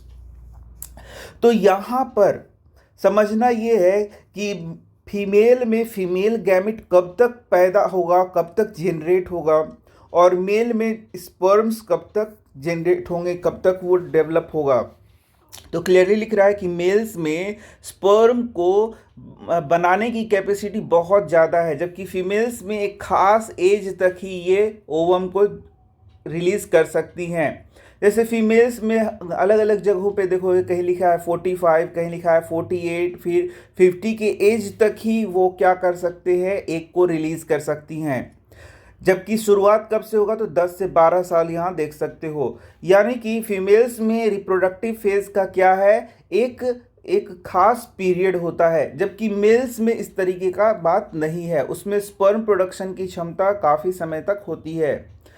In females the reproductive phase of life begins at puberty, मतलब 10 से 12 years of age, and generally last till the age of approximately 45 to 50 years. ये बहुत important है, याद करो तुम, मैंने क्या बताया, किसी बुक में 45 लिखा है, किसी में 48 लिखा है, किसी में 50 लिखा है, तो यहाँ 45 to 50 क्लियर लिख दिया है, तो कोई टेंशन नहीं है। यानी कि जो फीमेल में रिप्रोडक्टिव फेज है, जिसमें वो रिप्रोडक्शन कर सकते हैं, वह क्या है, 10 से 12 साल से शुरू होगा और 45 से 50 साल तक होगा। यानी ये फेज ऐसा नहीं है कि जिसमें ये बच्चे को पैदा कर सके 10 से 12 साल में, बल्कि ये बताया जा रहा है कि इसमें ओवम रिलीज होना शुरू हो जाएगा, ओवम रिलीज होना इस गर्ल्स में शुरू हो जाएगा।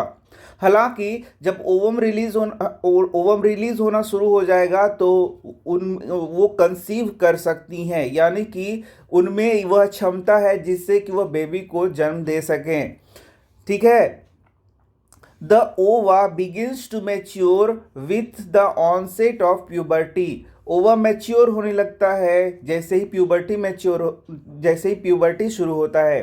तो जो फीमेल का बॉडी होता है, तुम ये समझो कि जो फीमेल का बॉडी होता है उसमें जो ओवरीज होते हैं, ठीक है, तो जब ये फीमेल का शरीर अपनी माँ के गर्भ में होता है, यानी कि जब इनका जन्म नहीं होता है, तभी बहुत सारे इमैच्योर एग्स उनके शरीर में बन जाता है। और जब फीमेल 10 से 12 साल की एज की होती हैं तो उनमें प्रत्येक मंथ एक ओवम क्या होता है, मैच्योर होना शुरू होता है।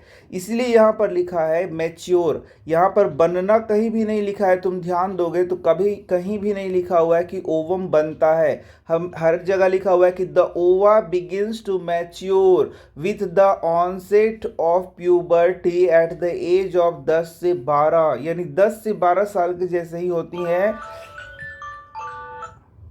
तो वहाँ पर उनके शरीर में ओवम मैच्योर होने लगता है। ये देखो, ओवम बिकम मैच्योर होने लगता है, कहीं भी नहीं लिखा हुआ है कि बनने लगता है। तो कब बनता है, जब उनका एज, वह माँ के गर्भ में होती है फीमेल, तभी उनके शरीर में ओवम बन चुका होता है, लेकिन वो इमेच्योर होता है।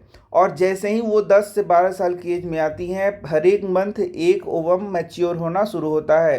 One ovum matures and is released by one of the ovaries once in about 28 to 30 days. देखो यहाँ क्लियर लिखा भी हुआ है कि वन ओवम रिलीज मैच्योर्स होता है। मैच्योर वर्ड याद रखना कि मैच्योर्स होता है, बनता नहीं है, ओवम नहीं बनता है, याद रखना।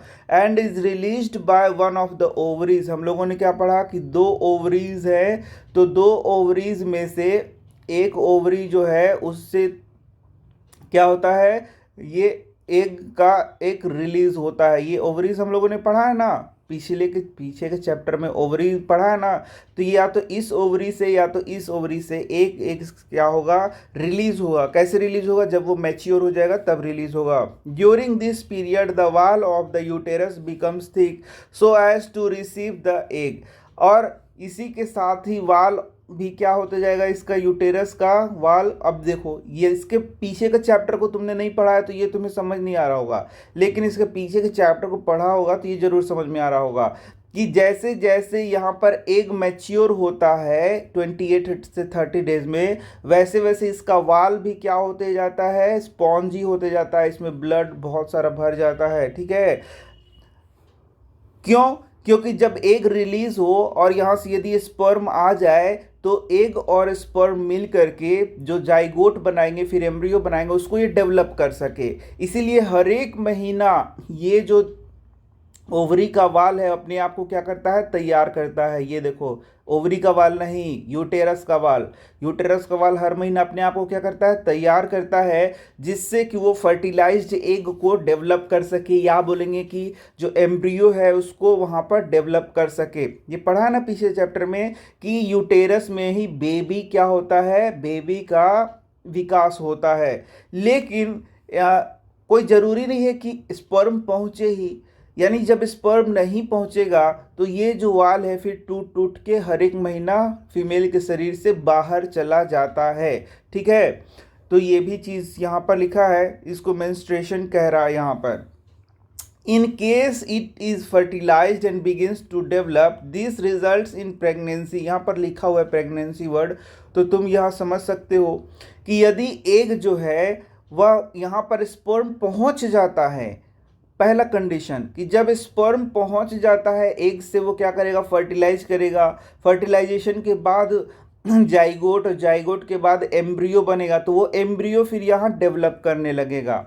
दूसरा केस, यदि यहाँ पर कोई स्पर्म नहीं पहुँचता है तो एग फर्टिलाइज होगा नहीं, तो एग भी फर्टिलाइज नहीं होगा, और फिर ये जो वाल्स हैं, पूरा जो ओवरी का वाल है, अरे ओवरी में बार बार बोल रहा हूँ, ये जो यूटेरस का वाल है ये टूट टूट कर शरीर के बाहर गिरेगा म्यूकस और ब्लड के फॉर्म में। ठीक है, तो उससे ही हम लोग मेंस्ट्रुएशन कहने वाले हैं। If fertilization does not occur, दूसरे में क्या हुआ कि यदि फर्टिलाइजेशन नहीं होता है, पहले भी हम लोगों ने देखा कि फर्टिलाइजेशन होगा तो यूटेरस के वाल में वो डेवलप होगा बच्चा, लेकिन यदि फर्टिलाइजेशन नहीं हुआ तो क्या होगा, the released egg and the thickened lining of the uterus, ये वर्ड याद रखना है तुम्हारा कि जो थिकनिंग हो रहा है, थिकनिंग हो रहा है किस चीज़ का, यूटेरस वाल का, वो दोनों along with its blood vessels and are shed off, वो शेड ऑफ होते हैं, टूट टूट के शरीर के बाहर गिरने लगेंगे। This causes bleeding in women which is called menstruation, इसी को मेंस्ट्रुएशन कहेंगे हम लोग, समझ गए। पीरियड्स इसको नाम तुम लोगों ने सुना होगा, वही है मेंस्ट्रुएशन। तो अब तो क्लियर हो गया कि मेंस्ट्रुएशन क्या हो रहा है, इसको एक बार और समझ लेना। Menstruation occurs once in about 28 to 30 days. The first menstrual flow begins at puberty. अब देखो फर्स्ट menstrual flow कब होगा, प्यूबर्टी का शुरुआत में होगा, यानी onset of puberty, and it turn menarche, menarche और मेनोपॉज। पॉज मतलब उसको पॉज समझते हो ना वर्ड, जब हम लोग पॉज कर देते हैं किसी चीज़ को, जैसे मैंने अभी पॉज कर रहा हूँ वीडियो को, पॉज मतलब थोड़े समय के लिए बंद करना, लेकिन यहाँ पॉज मतलब हमेशा के लिए बंद करना है, मेनोपॉज बोलता है। तो जब मेंस्ट्रुएशन पीरियड का शुरुआत होगा तो उसको मेनार्क कहेंगे, और जब ये बंद हो जाएगा तो उसको मेनोपॉज कहेंगे। At 45 to 50 year of age the menstrual cycle stops. ये जो मेंस्ट्रुअल साइकिल है वो 28 डेज का होता है, जो ब्लड वगैरह बाहर निकलता है उसे मेंस्ट्रुएशन कहते हैं, समझ गए। Stopping of menstruation is termed menopause, ये जो मेंस्ट्रुएशन स्टार्ट होता है उसको मेनार्क कहेंगे, और मेंस्ट्रुएशन जो समाप्त होता है, स्टॉप होता है, उसे मेनोपॉज कहेंगे। तो यहाँ से क्वेश्चन जरूर आता है, मेनार्क किसे कहते हैं, मेनोपॉज किसे कहते हैं। Initially, menstrual cycle may be irregular. It takes some time to become regular. Regular का मतलब हर एक 28 डेज में एक टाइम आएगा जब ये होगा। Paheli says that reproductive life of a woman last from menarche to menopause. Is it right? Yes, menarche से मेनोपॉज तक, क्योंकि यहाँ पर ओवम रिलीज होना शुरू होगा और यहाँ पर ओवम रिलीज होना बंद हो जाएगा, इसलिए मेनार्क टू मेनोपॉज तक ही उनका लाइफ का क्या है, मतलब उतना वो एक प्रोड्यूस कर सकती है, उसके बाद एक का प्रोडक्शन बंद हो जाता है। Menstrual cycle is controlled by hormones. अब मेंस्ट्रुअल साइकिल भी क्या होगा, हार्मोन्स से ही कंट्रोल होता है। The cycle includes the menstruation of the egg, it released, thickening of uterine wall and its breakdown in if pregnancy does not occur, यानी pregnancy जब नहीं होगा। क्लियर लिखा हुआ, वही बात यहाँ भी लिखा होगा, जब स्पर्म नहीं पहुँचेगा, तो स्पर्म नहीं पहुँचेगा तो प्रेगनेंसी नहीं होगा, यानी स्पर्म वो मिलेगा ही नहीं तो बेबी कहाँ से बनना शुरू होगा। तो स्पर्म नहीं पहुँचेगा तो वो जो थिकनिंग वाल है यूटेरस का, ठीक है, और वो टूट टूट के क्या होगा, ब्रेक डाउन होगा, है ना। और यदि वहाँ पर प्रेगनेंसी हो गया तो वो वाल बना रहेगा, तो उस वाल को बने रहने के लिए भी हार्मोन्स रिलीज होते रहते हैं, जिससे कि वो वाल बना रहे और फीटस आसानी से वहाँ पर डेवलप होता रहे। In case the egg is fertilized it begins to divide and then gets embedded in the uterus. तो ये सब तो तुमने पढ़ा ही है कि जब जाइगोट बनेगा तो जाइगोट डिवाइड करेगा, डिवाइड करके एम्ब्रियो बनाएगा, एम्ब्रियो एम्बेड होगा, एम्बेड मतलब धंसेगा यूटेरस के वाल में, और वहीं से अपना न्यूट्रिशन लेगा और न्यूट्रिशन लेके डेवलपमेंट करेगा, as you have learned in chapter 6। तो ये पूरा वहाँ पर बताया गया है। How is the sex of the baby determined? I heard my mother and my aunt talking about my cousin who is to have a baby। तो यहाँ पर देख सकते हो, यहाँ पर एक बेबी के बारे में बात किया जा रहा है और ये अनुमान लगाया जा रहा है कि भाई एक बेबी का बर्थ हो रहा है तो वह बॉय होगा कि गर्ल होगा। I wonder what makes the fertilized egg developed either into a boy or a girl.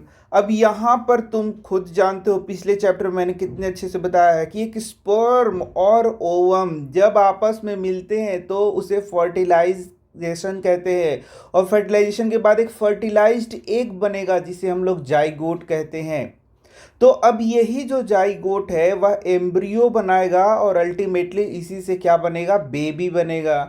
तो प्रश्न यहाँ आता है, ये जो बेबी है वह मेल होगा या फीमेल होगा, ये कैसे पता चलता है? भाई स्पर्म और ओवम में ऐसा कौन सा चीज़ है जो बेबी को मेल और फीमेल बनाता है? तो इसमें बहुत सिंपल सा यहाँ पर इक्वेशन है। तो जो भी फीमेल है उसके शरीर में यदि हम लोग सेल्स को देखेंगे तो उसमें क्या पाया जाता है? एक्स क्रोमोसोम पाया जाता है। और यदि बात करें एक मेल की तो उसका जो शरीर का सेल है उसमें एक्स और वाई क्रोमोसोम पाया जाता है, और एक्स को और वाई को हम लोग सेक्स क्रोमोसोम कहते हैं। एक्स भी क्या है? सेक्स क्रोमोसोम है। वाई भी क्या है? सेक्स क्रोमोसोम है। और यही डिसाइड करता है कि जो बेबी बनेगा वह क्या होगा, वह मेल होगा कि फीमेल होगा। अब क्लियरली तुम समझ लो कि फीमेल में एक्स ही ओनली एक्स पाया जाता है, और जो मेल चाइल्ड है उसके लिए वाई का ज़रूरत है, और वाई किस में पाया जाता है? मेल में। इसका मतलब है कि जो बेबी बन रहा है वह मेल बनेगा कि फीमेल बनेगा, उसको कौन डिसाइड करता है? मेल डिसाइड करता है। देखो, यदि स्पर्म में एक्स आ रहा है, यहाँ फादर से क्या आ रहा है? एक्स आ रहा है, और फीमेल में तो एक्स होगा ही होगा, उसमें वाई आने का बात नहीं है। तो बेबी क्या हो जाएगा? एक्स और एक्स, और इस तरीके से बेबी क्या हो जाएगा? एक फीमेल हो जाएगा। अब एक और स्पर्म की बात करते हैं, ओवम की बात करते हैं, और इस तरीके से ये डेवलप होके मान लो यहाँ बेबी बन रहा है। तो अब यहाँ ध्यान से देखो, यदि स्पर्म में यदि वाई आ गया, अब बताओ ओवम में क्या आएगा? ओवम में ऑलवेज एक्स ही आएगा। अब तुमसे क्वेश्चन है कि ओवम में एक्स क्रोमोसोम क्यों आएगा? क्योंकि फीमेल में सिर्फ एक्स और एक्स ही होता है, जबकि मेल में जिसमें स्पर्म बनता है उसमें एक्स और वाई होता है। तो यहाँ बहुत सारे स्पर्म बन रहे हैं, तो कुछ स्पर्म में एक्स क्रोमोसोम आ जाता है, कुछ स्पर्म में वाई क्रोमोसोम आ जाता है, और फीमेल में जो ओवम बन रहा है उसमें तो सिर्फ एक्स क्रोमोसोम ही आएगा क्योंकि सिर्फ उसमें एक्स ही होता है। इसका मतलब है एक कंडीशन हम लोग ऐसे देखा जिसमें मेल में क्या आ गया है? एक्स क्रोमोसोम स्पर्म में आ गया है, और ओवम में क्या है? एक्स। तो इस तरीके से जो बेबी बनेगा वह क्या होगा? एक्स एक्स, यानी कि बेबी बनेगी फीमेल। और जब एक दूसरा कंडीशन हम लोगों ने देखा कि स्पर्म में वाई क्रोमोसोम आया है और ओवम में तो ऑटोमेटिक एक्स ही आएगा, तो इसमें जो बेबी बनेगा वो एक्स वाई यानी कि बॉय बनेगा। देखा तुमने किस तरीके से हम लोगों ने इसको समझा। अब इसको दोबारा मैं समझा देता हूँ यहाँ पढ़ करके। बॉय और girl inside the fertilized egg or zygote is the instructions for determining the sex of the baby। और ये जो इंस्ट्रक्शंस होते हैं वो क्रोमोसोम में छुपे हुए होते हैं। उस क्रोमोसोम को हम लोग क्या बोलते हैं? सेक्स क्रोमोसोम, जो कि बेबी के बॉय और गर्ल बनाने के लिए ज़रूरी हैं। यदि एक्स एक्स होगा उस वहाँ पर, ये फर्टिलाइज्ड एग है उसमें एक्स एक्स होगा तो वह बेबी क्या बनेगी? फीमेल। और उसमें एक्स और वाई क्रोमोसोम होगा तो वह क्या बनेगी? मेल। यानी वाई क्रोमोसोम मेल के लिए बहुत ज़रूरी है। This instructions is present in the thread like structure called chromosomes. तो यहाँ पर इस साल से तुम्हारा सेल चैप्टर हटा दिया है, तो तुम्हें क्रोमोसोम शायद ना समझ में आए, लेकिन जो सेल्स होते हैं, सेल में न्यूक्लियस होता है और न्यूक्लियस में थ्रेड लाइक स्ट्रक्चर होता है जिसे हम लोग बोलते हैं क्रोमोसोम, और इस क्रोमोसोम में ही डीएनए होता है। समझ गए? तो यहाँ पर जो स्पर्म है वह भी एक सेल है, ओवम है वह भी एक सेल है, तो इस सेल में क्या होगा, क्रोमोसोम पाया जाएगा, और वही क्रोमोसोम डिसाइड करता है हमारे सारे कैरेक्टर्स को। तो मेल और फीमेल को कौन डिसाइड करता है, तो स्पेशल क्रोमोसोम है जिसको बोलते हैं एक्स और वाई क्रोमोसोम, वह सिर्फ मेल और फीमेल को डिसाइड करता है। In the fertilized egg chromosomes are present inside the nucleus of every cell, ये मैंने बता दिया। तो all human beings have 23 pairs of chromosome in the nuclei of their cell, यानी कि हमारा कोई भी एक सेल निकाल लो, उसमें क्या होगा, न्यूक्लियस होगा और उसमें 46 क्रोमोसोम पाया जाता है। इस 46 क्रोमोसोम में 44 को हम लोग कहते हैं ऑटोसोम, जो कि हमारे सारे बाहरी कैरेक्टर मतलब जितने भी कैरेक्टर्स है उसको डिटरमाइन करेगा। लेकिन जो दो क्रोमोसोम पाया जाएगा एक्स एंड वाई, तो मेल होगा तो एक्स वाई पाया जाएगा और फीमेल का शरीर होगा तो एक्स एक्स, वो डिसाइड करेगा कि ये जो बेबी है वह मेल है कि फीमेल है। समझ गए? 2 chromosomes out of these are called sex chromosome. तो यहाँ पर जो 44 क्रोमोसोम है उसे ऑटोसोम्स कहते हैं, लेकिन ये जो 2 क्रोमोसोम है इसे सेक्स क्रोमोसोम कहते हैं। यही डिसाइड करता है कि वह मेल है कि फीमेल है। जैसे मैं मेल हूँ तो मेरे शरीर का एक सेल निकाला गया, उस सेल में न्यूक्लियस होगा, उसमें कितना क्रोमोसोम होगा, 44 प्लस एक्स एंड वाई होगा। अब मान लो तुम एक फीमेल हो तो तुम्हारे शरीर का कोई कोशिका निकाला गया, सेल निकाला गया, उसमें न्यूक्लियस होगा, न्यूक्लियस में 44 प्लस एक्स एक्स क्रोमोसोम पाया जाएगा। अब देखो मैं मेल हूं तो मुझसे स्पर्म प्रोड्यूस होगा, तो कुछ स्पर्म में एक्स क्रोमोसोम जाते हैं और कुछ स्पर्म में वाई क्रोमोसोम। और यदि कोई फीमेल है तो उसका जो ओवम बनेगा उसके शरीर में, उसमें ओवम में सिर्फ एक्स ही रहेगा, वाई का कोई चांस ही नहीं, क्योंकि उसके शरीर में है ही नहीं तो कहाँ से बनेगा। Named X and Y, Y यहाँ कैपिटल है, ये भी देख लेना। The female has 2 X chromosomes, अब तुम्हें क्लियर हो गया। While a male has 1 X and 1 Y chromosome, ये भी तुम्हें क्लियर हो गया। The gametes egg and sperm have only 1 set of chromosomes, जो स्पर्म बन रहा है उसमें या तो एक्स ही होगा या तो वाई ही होगा, दोनों नहीं होगा, ये बात याद रखना। और ओवम भी जो बन रहा है उसमें एक ही एक्स होगा, तो ओवम में तो ऑलवेज एक्स ही होना है। अब चलो देखो, ये स्पर्म और ये ओवम आपस में फर्टिलाइज हो जाते हैं, तो ये बेबी में क्या आएगा, एक्स एक्स आएगा, यानी वो फीमेल चाइल्ड होगा। और ये वाला स्पर्म और ये ओवम आपस में फर्टिलाइज होते हैं तो बेबी में एक्स और वाई आएगा, यानी कि वो क्या हो जाएगा, मेल हो जाएगा। बस यही तो सिंपल से बता रहा है। The unfertilised egg always has 1 x chromosome, ये सब याद रखो। बताओ स्पर्म में क्या क्या हो सकता है, या तो ओनली 1 एक्स, ये भी याद रखना, ऐसे 2 एक्स नहीं होगा। स्पर्म में आधा हो जाता है, यानी सिर्फ एक्स होगा या सिर्फ वाई होगा, और ओवम में सिर्फ और सिर्फ एक्स क्रोमोसोम होगा। तो यहाँ से मान लो कि तुमसे क्वेश्चन पूछता है कि ओवम में कौन सा सेक्स क्रोमोसोम पाया जाएगा, तो only 1 X 2 X X Y Y Y, तो आंसर क्या हो जाएगा, ओनली 1 एक्स। ठीक है। स्पर्म आर ऑफ 2 काइंड्स, 2 प्रकार के स्पर्म होंगे, एक में एक्स हो सकता है एक में वाई हो सकता है। 1 kind has X chromosome and the other kind has Y chromosome, किसी में तो एक्स होगा किसी में तो वाई होगा, ये तो तुम जान रहे हो। See figure 7.4, when a sperm containing X chromosome fertilize the egg, the zygote would have 2 X chromosome. यहाँ देखना, यदि एक्स और वाई वाला, यहाँ पर देखो यदि वाई है इसमें और इसमें एक्स है, ठीक है, तो ये 2 प्रकार का स्पर्म हो गया जिसमें वाई और एक्स होता है। लेकिन ओवम में तो एक्स और एक्स ही होगा, यदि एक्स वाला एक्स से मिलेगा तो बेबी चाइल्ड हो जाएगा, और वाई वाला एक्स से मिलेगा तो मेल चाइल्ड हो जाएगा। कितना आसान है, ठीक है। मतलब ये गर्ल चाइल्ड होगी, थोड़ा सा मैं गलत बोल दिया क्या, यहाँ देखना, एक्स और एक्स मिलेगा तो ये गर्ल चाइल्ड होगी, फीमेल चाइल्ड, और एक्स और वाई मिलेगा तो बॉय चाइल्ड होगा। दिख रहा है कितना आसानी से मैंने बताया। यानी कि अब तुम्हें ये समझ में आ गया होगा कि जो स्पर्म है उसी का कमाल है कि बेबी मेल है कि फीमेल है। तो स्पर्म किस में बनता है? मेल्स में बनता है। यानी कि सेक्स को कौन डिटरमाइन करेगा? मेल। फीमेल का कोई उसमें रोल नहीं होगा, क्योंकि मेल्स में ही स्पर्म बन रहे हैं। स्पर्म ही दो प्रकार के बन रहे हैं और इन्हीं स्पर्म के कारण जो बेबी बन रहा है वो मेल और फीमेल बन रहा है। तो इसका मतलब है सेक्स को कौन डिटरमाइन करेगा? मेल। ऑलवेज याद रखना। And develop into a female child if the sperm contributes a Y chromosome to the egg at fertilization the zygote to develop into a male child. ये सब अब तुम्हें पता है बहुत अच्छे से।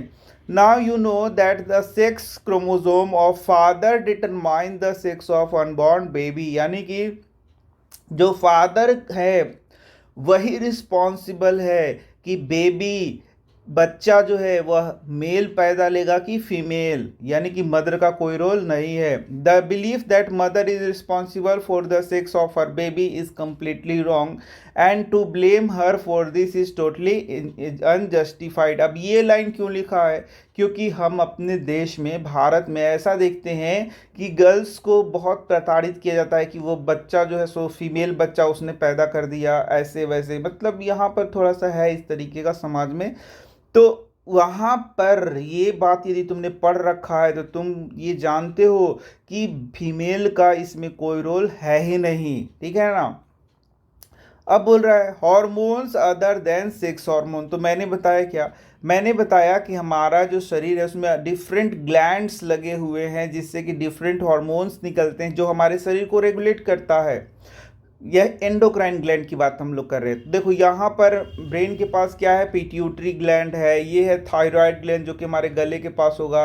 ये देखो ये एड्रिनल ग्लैंड है जो कि किडनी के ऊपर होता है। फिर पैनक्रियाज एक ग्लैंड है हमारा।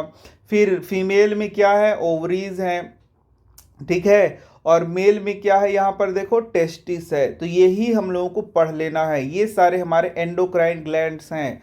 अब ये जो पेनक्रियाज है ये एंडोक्राइन की तरह भी काम करता है, एक्सोक्राइन की तरह भी काम करता है, इसलिए कंफ्यूज मत होना। चलो, तो अब इन हार्मोन्स, मतलब ये जो तुम्हें दिख रहे हैं ये सारे ग्लैंड्स, इसमें बहुत सारे अलग अलग प्रकार के हार्मोन्स निकलते हैं। मतलब इसको पूरे को याद भी नहीं कर पाओगे तुम, इतने हार्मोन्स निकलते, इतना सारा फंक्शन होता है। तो ये क्लास 11-12 में तुम बहुत डिटेल में पढ़ोगे। यहाँ पर सिंपली बताया गया है। तो हम लोगों ने टेस्टिस के बारे में पढ़ लिया, टेस्टोस्टेरोन हार्मोन निकलता है। ओवरीज के बारे में पढ़ लिया, एस्ट्रोजन हार्मोन निकलता है, उसके वर्क को पढ़ लिया। Look at the figure 7.3 again. The hormones secreted by pituitary stimulate testis। ये मैंने बताया था तुम्हें कि पिट्यूटरी ग्लैंड से एक हार्मोन निकलता है जो निकलेगा ब्लड स्ट्रीम में, और देखो वो कहाँ इफेक्ट करेगा? तो वो इफेक्ट करेगा टेस्टिस को, और वो टेस्टिस को स्टिमुलेट करेगा कि वो टेस्टोस्टेरोन हार्मोन को निकाले। इसी तरीके से ये जो हार्मोन है वो कहाँ आएगा? ओवरीज में, और ओवरी को स्टिमुलेट करेगा कि एस्ट्रोजन हार्मोन निकाले। तो देखो निकल कहाँ रहा है और इसका ये काम कहाँ कर रहा है, देखा तुमने। and ovaries to produce their hormones. You have already learned that the pituitary gland is an endocrine gland. It is attached to the brain. ये तो मैंने बता भी दिया था कि पिट्यूटरी ग्लैंड क्या है? एक एंडोक्राइन ग्लैंड है जो कि ब्रेन के पास होता है। Apart from pituitary the testes and ovaries there are other endocrine glands in the body such as thyroid, pancreas and adrenal gland. तो ये देखोगे तो यानी कि पिट्यूटरी का नाम हम लोगों ने पढ़ लिया था, ओवरी, टेस्टिस ये पढ़ा था। उसके अलावा भी बहुत सारे ग्लैंड हैं। ये जो लिखा है इसके अलावा भी ग्लैंड्स हैं, समझ गया ना। बोलता है Boojho and Paheli had once visited their aunt who was a doctor and remembered that a boy named Kaka had a very big and bulging throat. Their aunt had told them that Kaka was suffering from goiter, a disease of thyroid gland। तो thyroid gland से एक hormone निकलता है जिसे हम लोग बोलते हैं thyroxine. Kaka's thyroid gland was not producing the hormone thyroxine. तो यहाँ से एक क्वेश्चन आ गया। देखो ये है हमारा थायराइड ग्लैंड, यहाँ थायराइड ग्लैंड से एक हार्मोन निकलता है थायरॉक्सिन, और ये थायरॉक्सिन बहुत इंपॉर्टेंस है हमारे मेटाबॉलिज्म के लिए। अब ये थायरोक्सिन हार्मोन नहीं निकलता है तो ग्वाइटर नामक बीमारी होता है, घेघा रोग, जिसमें गला क्या हो जाता है, बल्जिंग हो जाता है, ऐसे फूल जाता है। तो ये क्वेश्चन तुम्हें याद करना है, ठीक है, कि थायरोक्सिन की कमी के कारण कौन सा रोग होता है, ग्वाइटर, जिस घेघा रोग जिसे कहते हैं, गला फूल जाता है, ये थायराइड ग्लैंड का बीमारी है। Their aunt also told them that their uncle was suffering from diabetes. अब डायबिटीज क्यों होता है, तो because the pancreas was not producing the hormone insulin. Direct question answer तुम कर सकते हो। पेनक्रियाज जो है वह एक हार्मोन निकलता है इंसुलिन, और जब ये इंसुलिन नहीं निकलेगा तो डायबिटीज़ का बीमारी हो जाएगा इन सफिशियंट क्वांटिटीज़, यानी इंसुलिन सफिशियंट नहीं निकलेगा तो डायबिटीज़ का बीमारी होगा। Boojho and Paheli then asked their aunt about the adrenal glands which are also shown in the chart hung on the wall of her clinic. तो वहाँ पर एड्रिनल ग्लैंड को भी बच्चों ने दिखाया कि इससे क्या होता है। The aunt told that adrenal gland secretes hormone which maintain the correct salt balance in the body। यानी एड्रिनल से एक हार्मोन निकलता है जिसे बोलते हैं एड्रेनलिन, और वो भी बहुत इंपॉर्टेंट है हमारे शरीर के लिए। Adrenal also produce the hormone adrenaline. तो एड्रिनल से क्या सिर्फ एड्रेनलिन निकलता है, आंसर है नहीं और भी हार्मोन निकलते हैं, लेकिन हमें सिर्फ एड्रेनलिन ही नाम याद करना है। It helps the body to adjust the stress when one is very angry, embarrassed or worried. तो एड्रिनल क्या करता है, इसको फाइट और फ्लाइट हार्मोन के भी नाम से जानते हैं हम लोग। तो जब हमारा बॉडी या हम बहुत स्ट्रेस में होंगे तब ये निकलता है, और हमारे बॉडी को क्या करता है, उस स्थिति को सहने लायक बनाता है। बहुत एंग्री होने पे, एम्बेरेस्ड होने पे, वरीड होने पे, कोई यदि बहुत फियर का माहौल है यानी डर का माहौल है, तो उस समय भी क्या निकलता है, एड्रेनलिन निकलता है। कहाँ से, एड्रेनल ग्लैंड से। Thyroid and adrenal secretes their hormones when they receive orders from the pituitary through its hormones. Pituitary also secretes growth hormones which is necessary for the normal growth of a person। मैंने क्या बताया कि pituitary से बहुत सारे hormone निकलते हैं, लेकिन पिट्यूटरी से एक हार्मोन तुम्हें यहाँ भी याद करना है, ग्रोथ हार्मोन। ये ग्रोथ हार्मोन नॉर्मल ग्रोथ के लिए हमारा जरूरी है। यदि ये बहुत कम निकलता है तो बौना बन जाएगा, कोई भी व्यक्ति बौना बन जाएगा, और बहुत ज़्यादा निकलता है तो वो राक्षस के जैसा उसका बॉडी हो जाएगा, जाइगेंटिज्म इसको कहते हैं, यानी बहुत लंबा चौड़ा हो जाएगा। तो इस तरीके से ये जो हार्मोन्स यदि कम निकलते हैं तो भी प्रॉब्लम है, ज़्यादा निकलते हैं तो भी बहुत ज़्यादा प्रॉब्लम क्रिएट करते हैं। Let's move on to next topic. इसके पहले यहाँ पर कुछ पूछा जा रहा है, are there hormones in other animals also? Yes. Have they any role to play in reproduction? Yes, other animals में भी हॉर्मोन्स होते हैं। Role of hormones in completing the life history of insects and frogs. तो यहाँ पर देख सकते हो, इसके बारे में बताया भी गया है। You have already learned about the life cycle of the frog. Frog का लाइफ साइकिल हम लोगों ने पढ़ा है। The tadpole passes through certain stages to become a frog. Chapter 6 में हम लोगों ने पढ़ा था किस प्रकार से फ्रॉग एग्स को ले करता है, फिर एग्स से क्या बनता है, टैडपोल लार्वा बनता है, फिर वही टैडपोल लार्वा में मेटामॉर्फोसिस होता है जिससे क्या बनता है, फिर वो फ्रॉग बनता है। This change from larva to adult is called metamorphosis. वहाँ भी हम लोगों ने पढ़ा था कि जो लार्वा है, कौन सा लार्वा है, इस लार्वा का नाम है टैडपोल लार्वा। तो जो फ्रॉग है वह टैडपोल लार्वा से एडल्ट में जब परिवर्तित होता है उसे क्या बोलते हैं, मेटामॉर्फोसिस, जो उस समय मैंने बताया था, तुम्हें याद भी होगा। Metamorphosis in insect is controlled by insect hormone. अब इंसेक्ट्स में जो मेटामॉर्फोसिस होता है वह इंसेक्ट हार्मोन के द्वारा कंट्रोल होता है। यहाँ से क्वेश्चन पूछेगा कि जो इंसेक्ट होते हैं उनमें जब मेटामॉर्फोसिस होता है तो किस हार्मोन के द्वारा वो रेगुलेट होता है, कंट्रोल होता है, that is insect hormone. In a frog it is controlled by thyroxine. अब फ्रॉग में ये कैसे कंट्रोल होता है, मेटामॉर्फोसिस कैसे हो रहा है, तो थायरॉक्सिन इसको कंट्रोल करता है। The hormone produced by thyroid, यानी कि वहाँ जो फ्रॉग है उसमें भी थायराइड ग्लैंड होता है जिससे थायरॉक्सिन हार्मोन निकलता है और उसके मेटामॉर्फोसिस को क्या करता है, रेगुलेट करता है। Thyroxine production requires the presence of iodine, ये बहुत इंपॉर्टेंट क्वेश्चन है। थायरॉक्सिन क्या होता है, ट्राई आयोडोथायरोनिन। तो ट्राई आयोडो कहते हैं मतलब आईओडीओ, इसमें आयोडीन होना जरूरी है। इसका मतलब क्या हो गया कि थायरोक्सिन की प्रोडक्शन के लिए आयोडीन बहुत इंपॉर्टेंट है। Iodine in water, if the water in which the tadpoles are growing does not contain sufficient iodine, the tadpoles can not become adults. तो यहाँ बहुत इंपॉर्टेंट बात बताया है।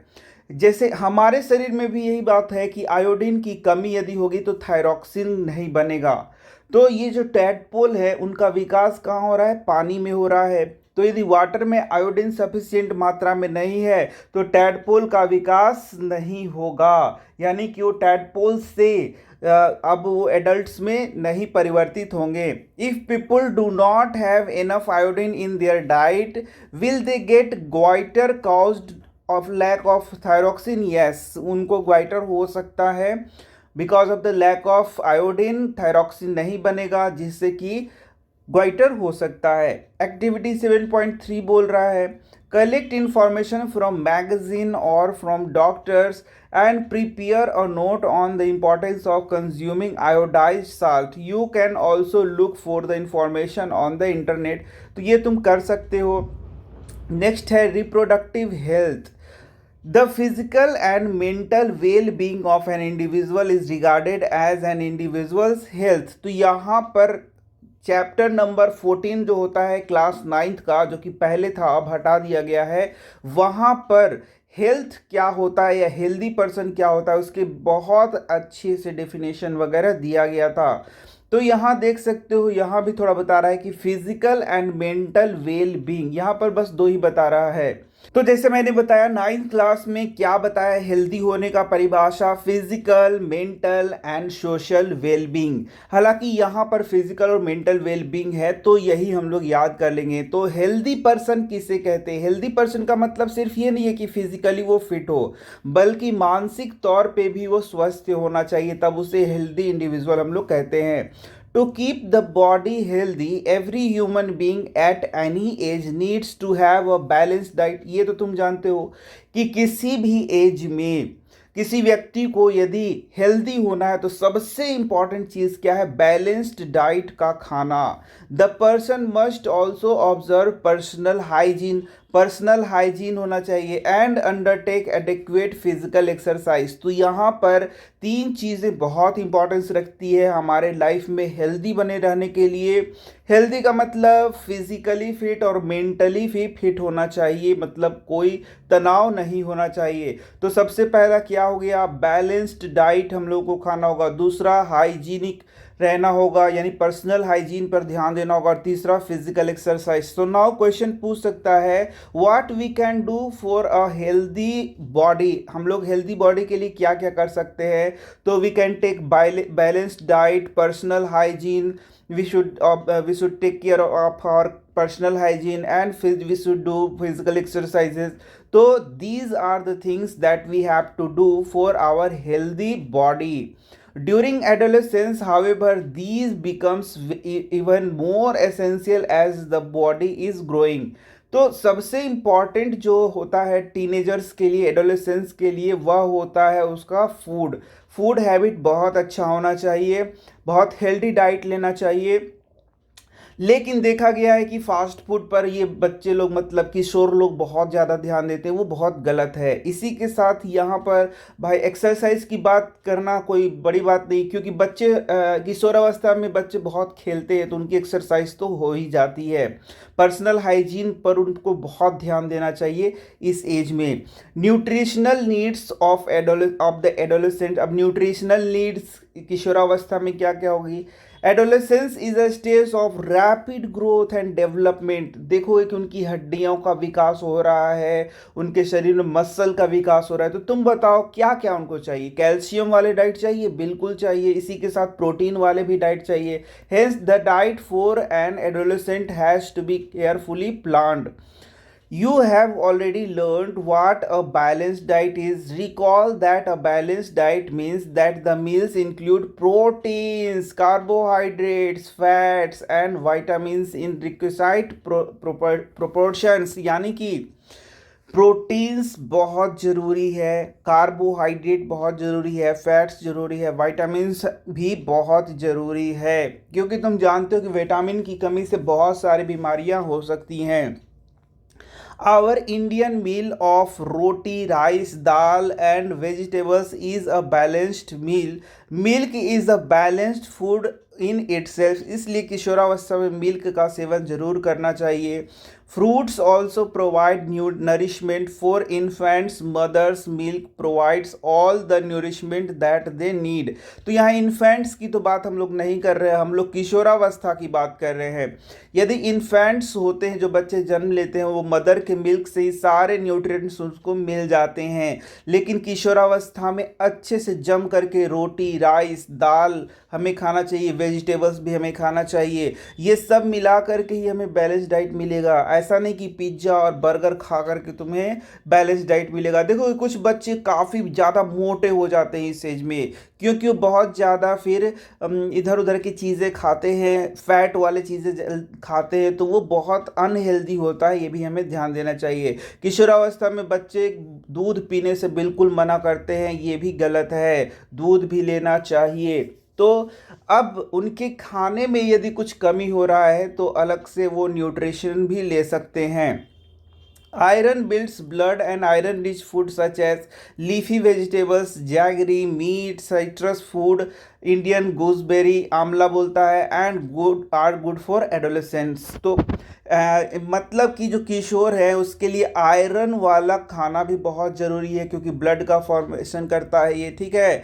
अब इसी के साथ आयरन रिच फूड क्या कहता है, तो क्या है आयरन रिच फूड? जैसे बोलता है लीफी वेजिटेबल्स हो गए, जैगरी हो गया, जैगरी समझ रहे हो ना, गुड़ कहते हैं, मीट हो गया, साइट्रस फ्रूट हो गया, फिर गूसबेरी जिसे आंवला कहते हैं, आर गुड फॉर एडोलेसेंट। तो ये सब तुम्हें लेना चाहिए। चेक आइटम्स, देखो बच्चों तुम भी इसी एज में हो अभी, तो तुम्हारे लिए ये चैप्टर लिखा गया है। कुछ यदि कमियां हैं तुम्हारे भोजन में तो उसको तुम यहाँ पर पूरा कर सकते हो। Check items for lunch and dinner in your meal. Is the meal balanced and nutritious? Does it include cereals which gives energy and milk, meat, nuts and pulses which provides protein for growth? तो यहाँ से कुछ questions बन सकते हैं, जैसे कि protein कौन कौन से फूड हमें प्रोवाइड करता है? That is milk, meat, nuts, pulses, ये हमें प्रोटीन देता है। एनर्जी हमें किस चीज़ से मिलता है? तो मुख्य रूप से कार्बोहाइड्रेट से हमें एनर्जी मिलता है। Also does it include fats and sugar that give energy? Sugar से भी हमें क्या मिलता है? एनर्जी मिलता है, जबकि फैट्स से हमें सबसे ज़्यादा एनर्जी मिलता है। What about fruits and vegetables which are protective foods? तो साल्ट्स हैं, वेजिटेबल्स हैं, जिनसे विभिन्न प्रकार के विटामिन हमें मिलते हैं, और साथ ही साथ यहाँ इनसे हमें बहुत सारे मिनरल्स भी प्राप्त होते हैं। तो ये हमें बहुत सारे रोगों से बचाता है। चिप्स एंड पैक्ड और टिन्ड स्नैक्स थ्रू दो वेरी टेस्टी, ये यद्यपि बहुत टेस्टी होते हैं, चिप्स हैं। और यही मैं बता रहा था कि जो किशोर बच्चे होते हैं ये इस पर बहुत आजकल ध्यान देते हैं, और इसी के कारण बहुत सारे बच्चे बहुत मोटे हो जाते हैं। उनका जो बॉडी है जिस प्रकार से ग्रोथ होना चाहिए उस प्रकार से ग्रोथ नहीं हो पाता है, ठीक है। वो ओबेसिटी के शिकार हो जाते हैं, मोटापे के शिकार। Should never replace regular meals as they do not have adequate nutritional value, और वो हार्मफुल भी होते हैं। Make a group with your friends, write down the items of food your breakfast, lunch and dinner you had on the previous day. Identify the item responsible for proper growth. Also identify the junk foods that you consumed the previous day. ये तुम कर सकते हो, ठीक है। Gate ideas from the pictures given figure prepare charts or posters and paste them in the class so that you are aware of the diet for adolescents. You may use your creative ideas and present it like an advertisement. You may even organize a competition on these topics. तो ये बोल रहा है कुछ chart वगैरह बनाने के लिए तुम कर सकते हो। देखो मीट है, वेजिटेबल्स हैं, मिल्क है, एग है, फ्रूट्स हैं, तो and these are grains that are very important for your health. ठीक है। पर्सनल हाइजीन, हेल्दी रहने के लिए सबसे पहले डाइट के बारे में बोला और उसके बाद बोलता है पर्सनल हाइजीन भी बहुत ज़रूरी है। Every one should have a bath at least once an year. यानी कि साल में एक बार नहाना चाहिए। ऐसा है क्या? अरे नहीं भाई, साल में एक बार नहीं नहाना चाहिए होली के दिन, बल्कि once every day. It is more necessary for teenagers because the increased activity of sweat gland sometimes make the body smelly. उनका शरीर गंध मारने लगेगा, दुर्गंध मारने लगेगा, तो उसके लिए उन्हें डेली कम से कम स्नान करना चाहिए, अच्छे साबुन का यूज़ करना चाहिए, अच्छे पाउडर का यूज़ करना चाहिए। All parts of body should be washed and clean every day.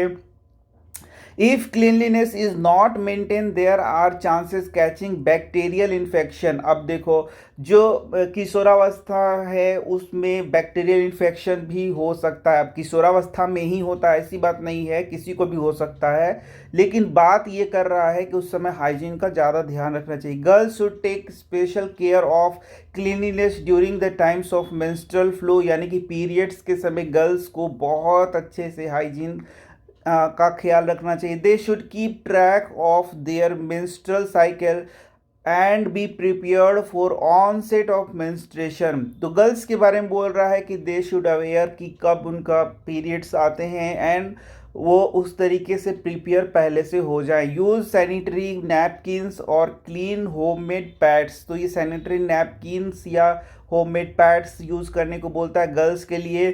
Change pads after every 4 to 5 hours as per requirement. तो देखो सब बातें यहाँ पर लिख दे रहा है और तुम्हें उसको फॉलो करना चाहिए। इसके बाद आता है फिजिकल एक्सरसाइज। तो फिजिकल एक्सरसाइज तो मैंने जैसे बताया कि जो किशोर बच्चे होते हैं वो इतना उछल कूद खेल करते हैं कि भाई फिजिकल एक्सरसाइज तो हो ही जाता है। Walking and playing in fresh air keeps the body fit and healthy. All young boys and girls should take walks, exercise and play outdoor games। यही इम्पॉर्टेंट है कि जो किशोर बच्चे हैं, आजकल क्या है भाई, आजकल वीडियो गेम्स में फंसे रहते। देखो तुम स्कूल जा रहे हो, ट्यूशन्स पढ़ रहे हो, तो उसके बाद बहुत थोड़ा सा समय तुम्हें बचता है, तो उसमें भी क्या करोगे, मोबाइल चलाओगे या फिर तुम क्या करोगे, गेम्स खेलोगे मोबाइल्स में, कंप्यूटर्स में, तो तुम्हारा आउटडोर गेम नहीं हो पाएगा। लेकिन यदि तुम आउटडोर गेम्स करते हो तो तुम्हें अलग से एक्सरसाइज करने का कोई ज़रूरत भी नहीं है, वॉकिंग करने का भी कोई ज़रूरत नहीं, तुम्हारा हेल्थ ऐसे भी ठीक रहेगा। Myths, taboos, do don'ts you have learn here and from chapter 6 the scientific facts related to human reproduction.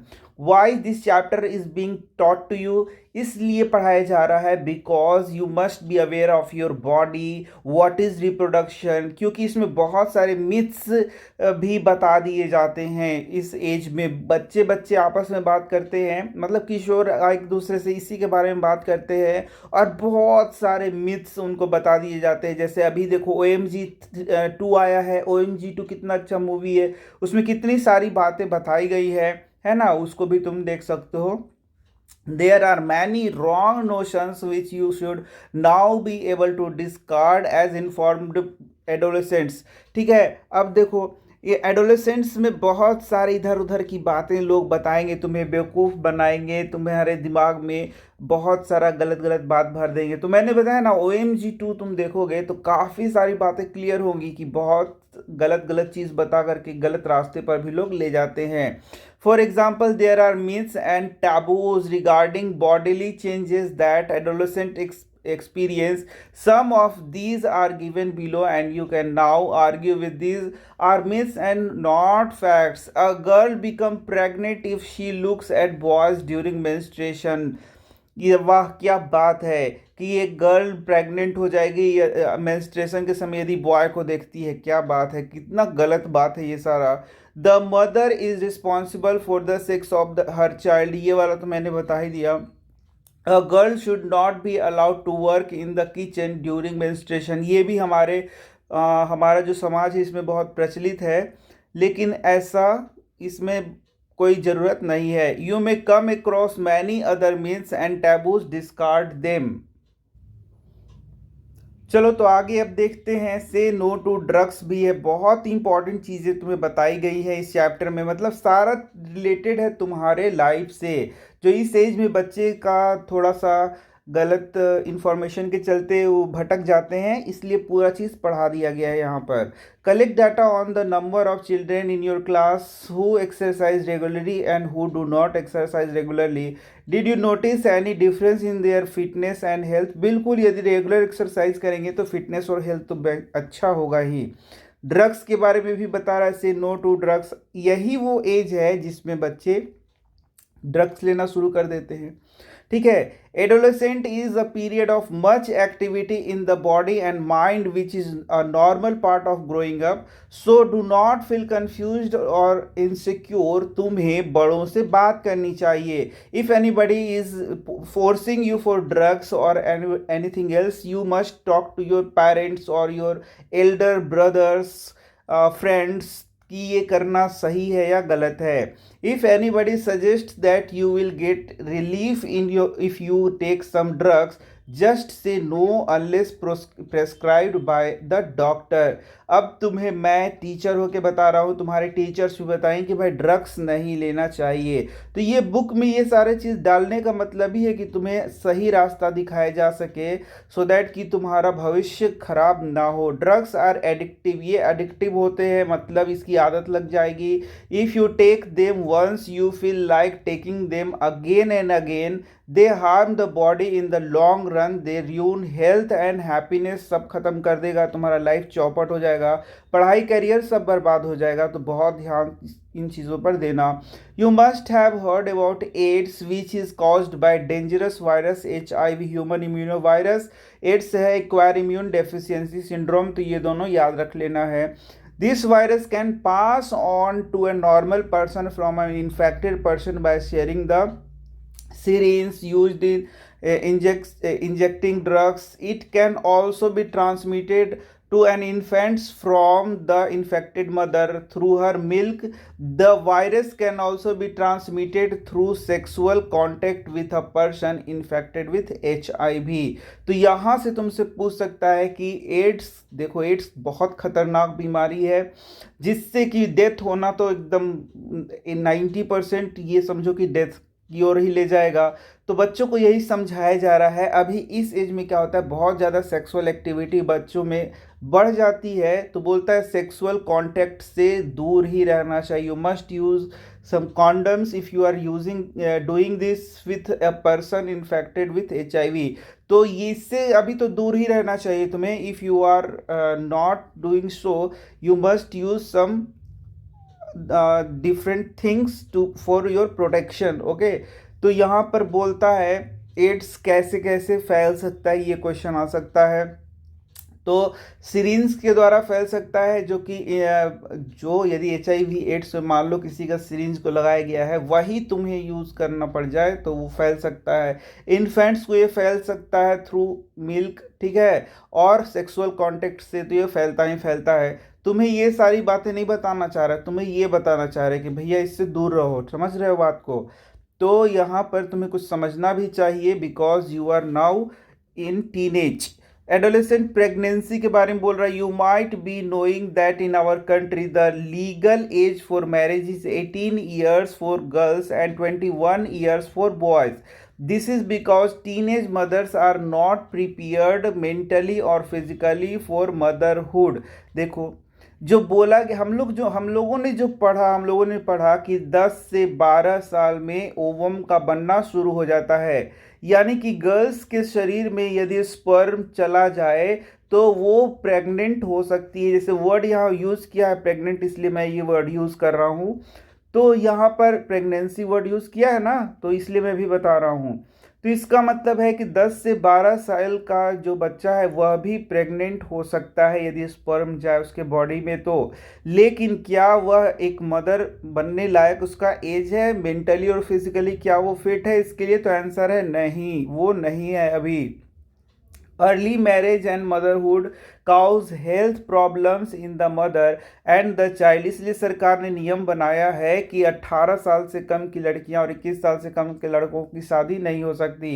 It also curtails employment opportunities for the young woman and many cause mental agony as she is not ready for responsibilities of motherhood।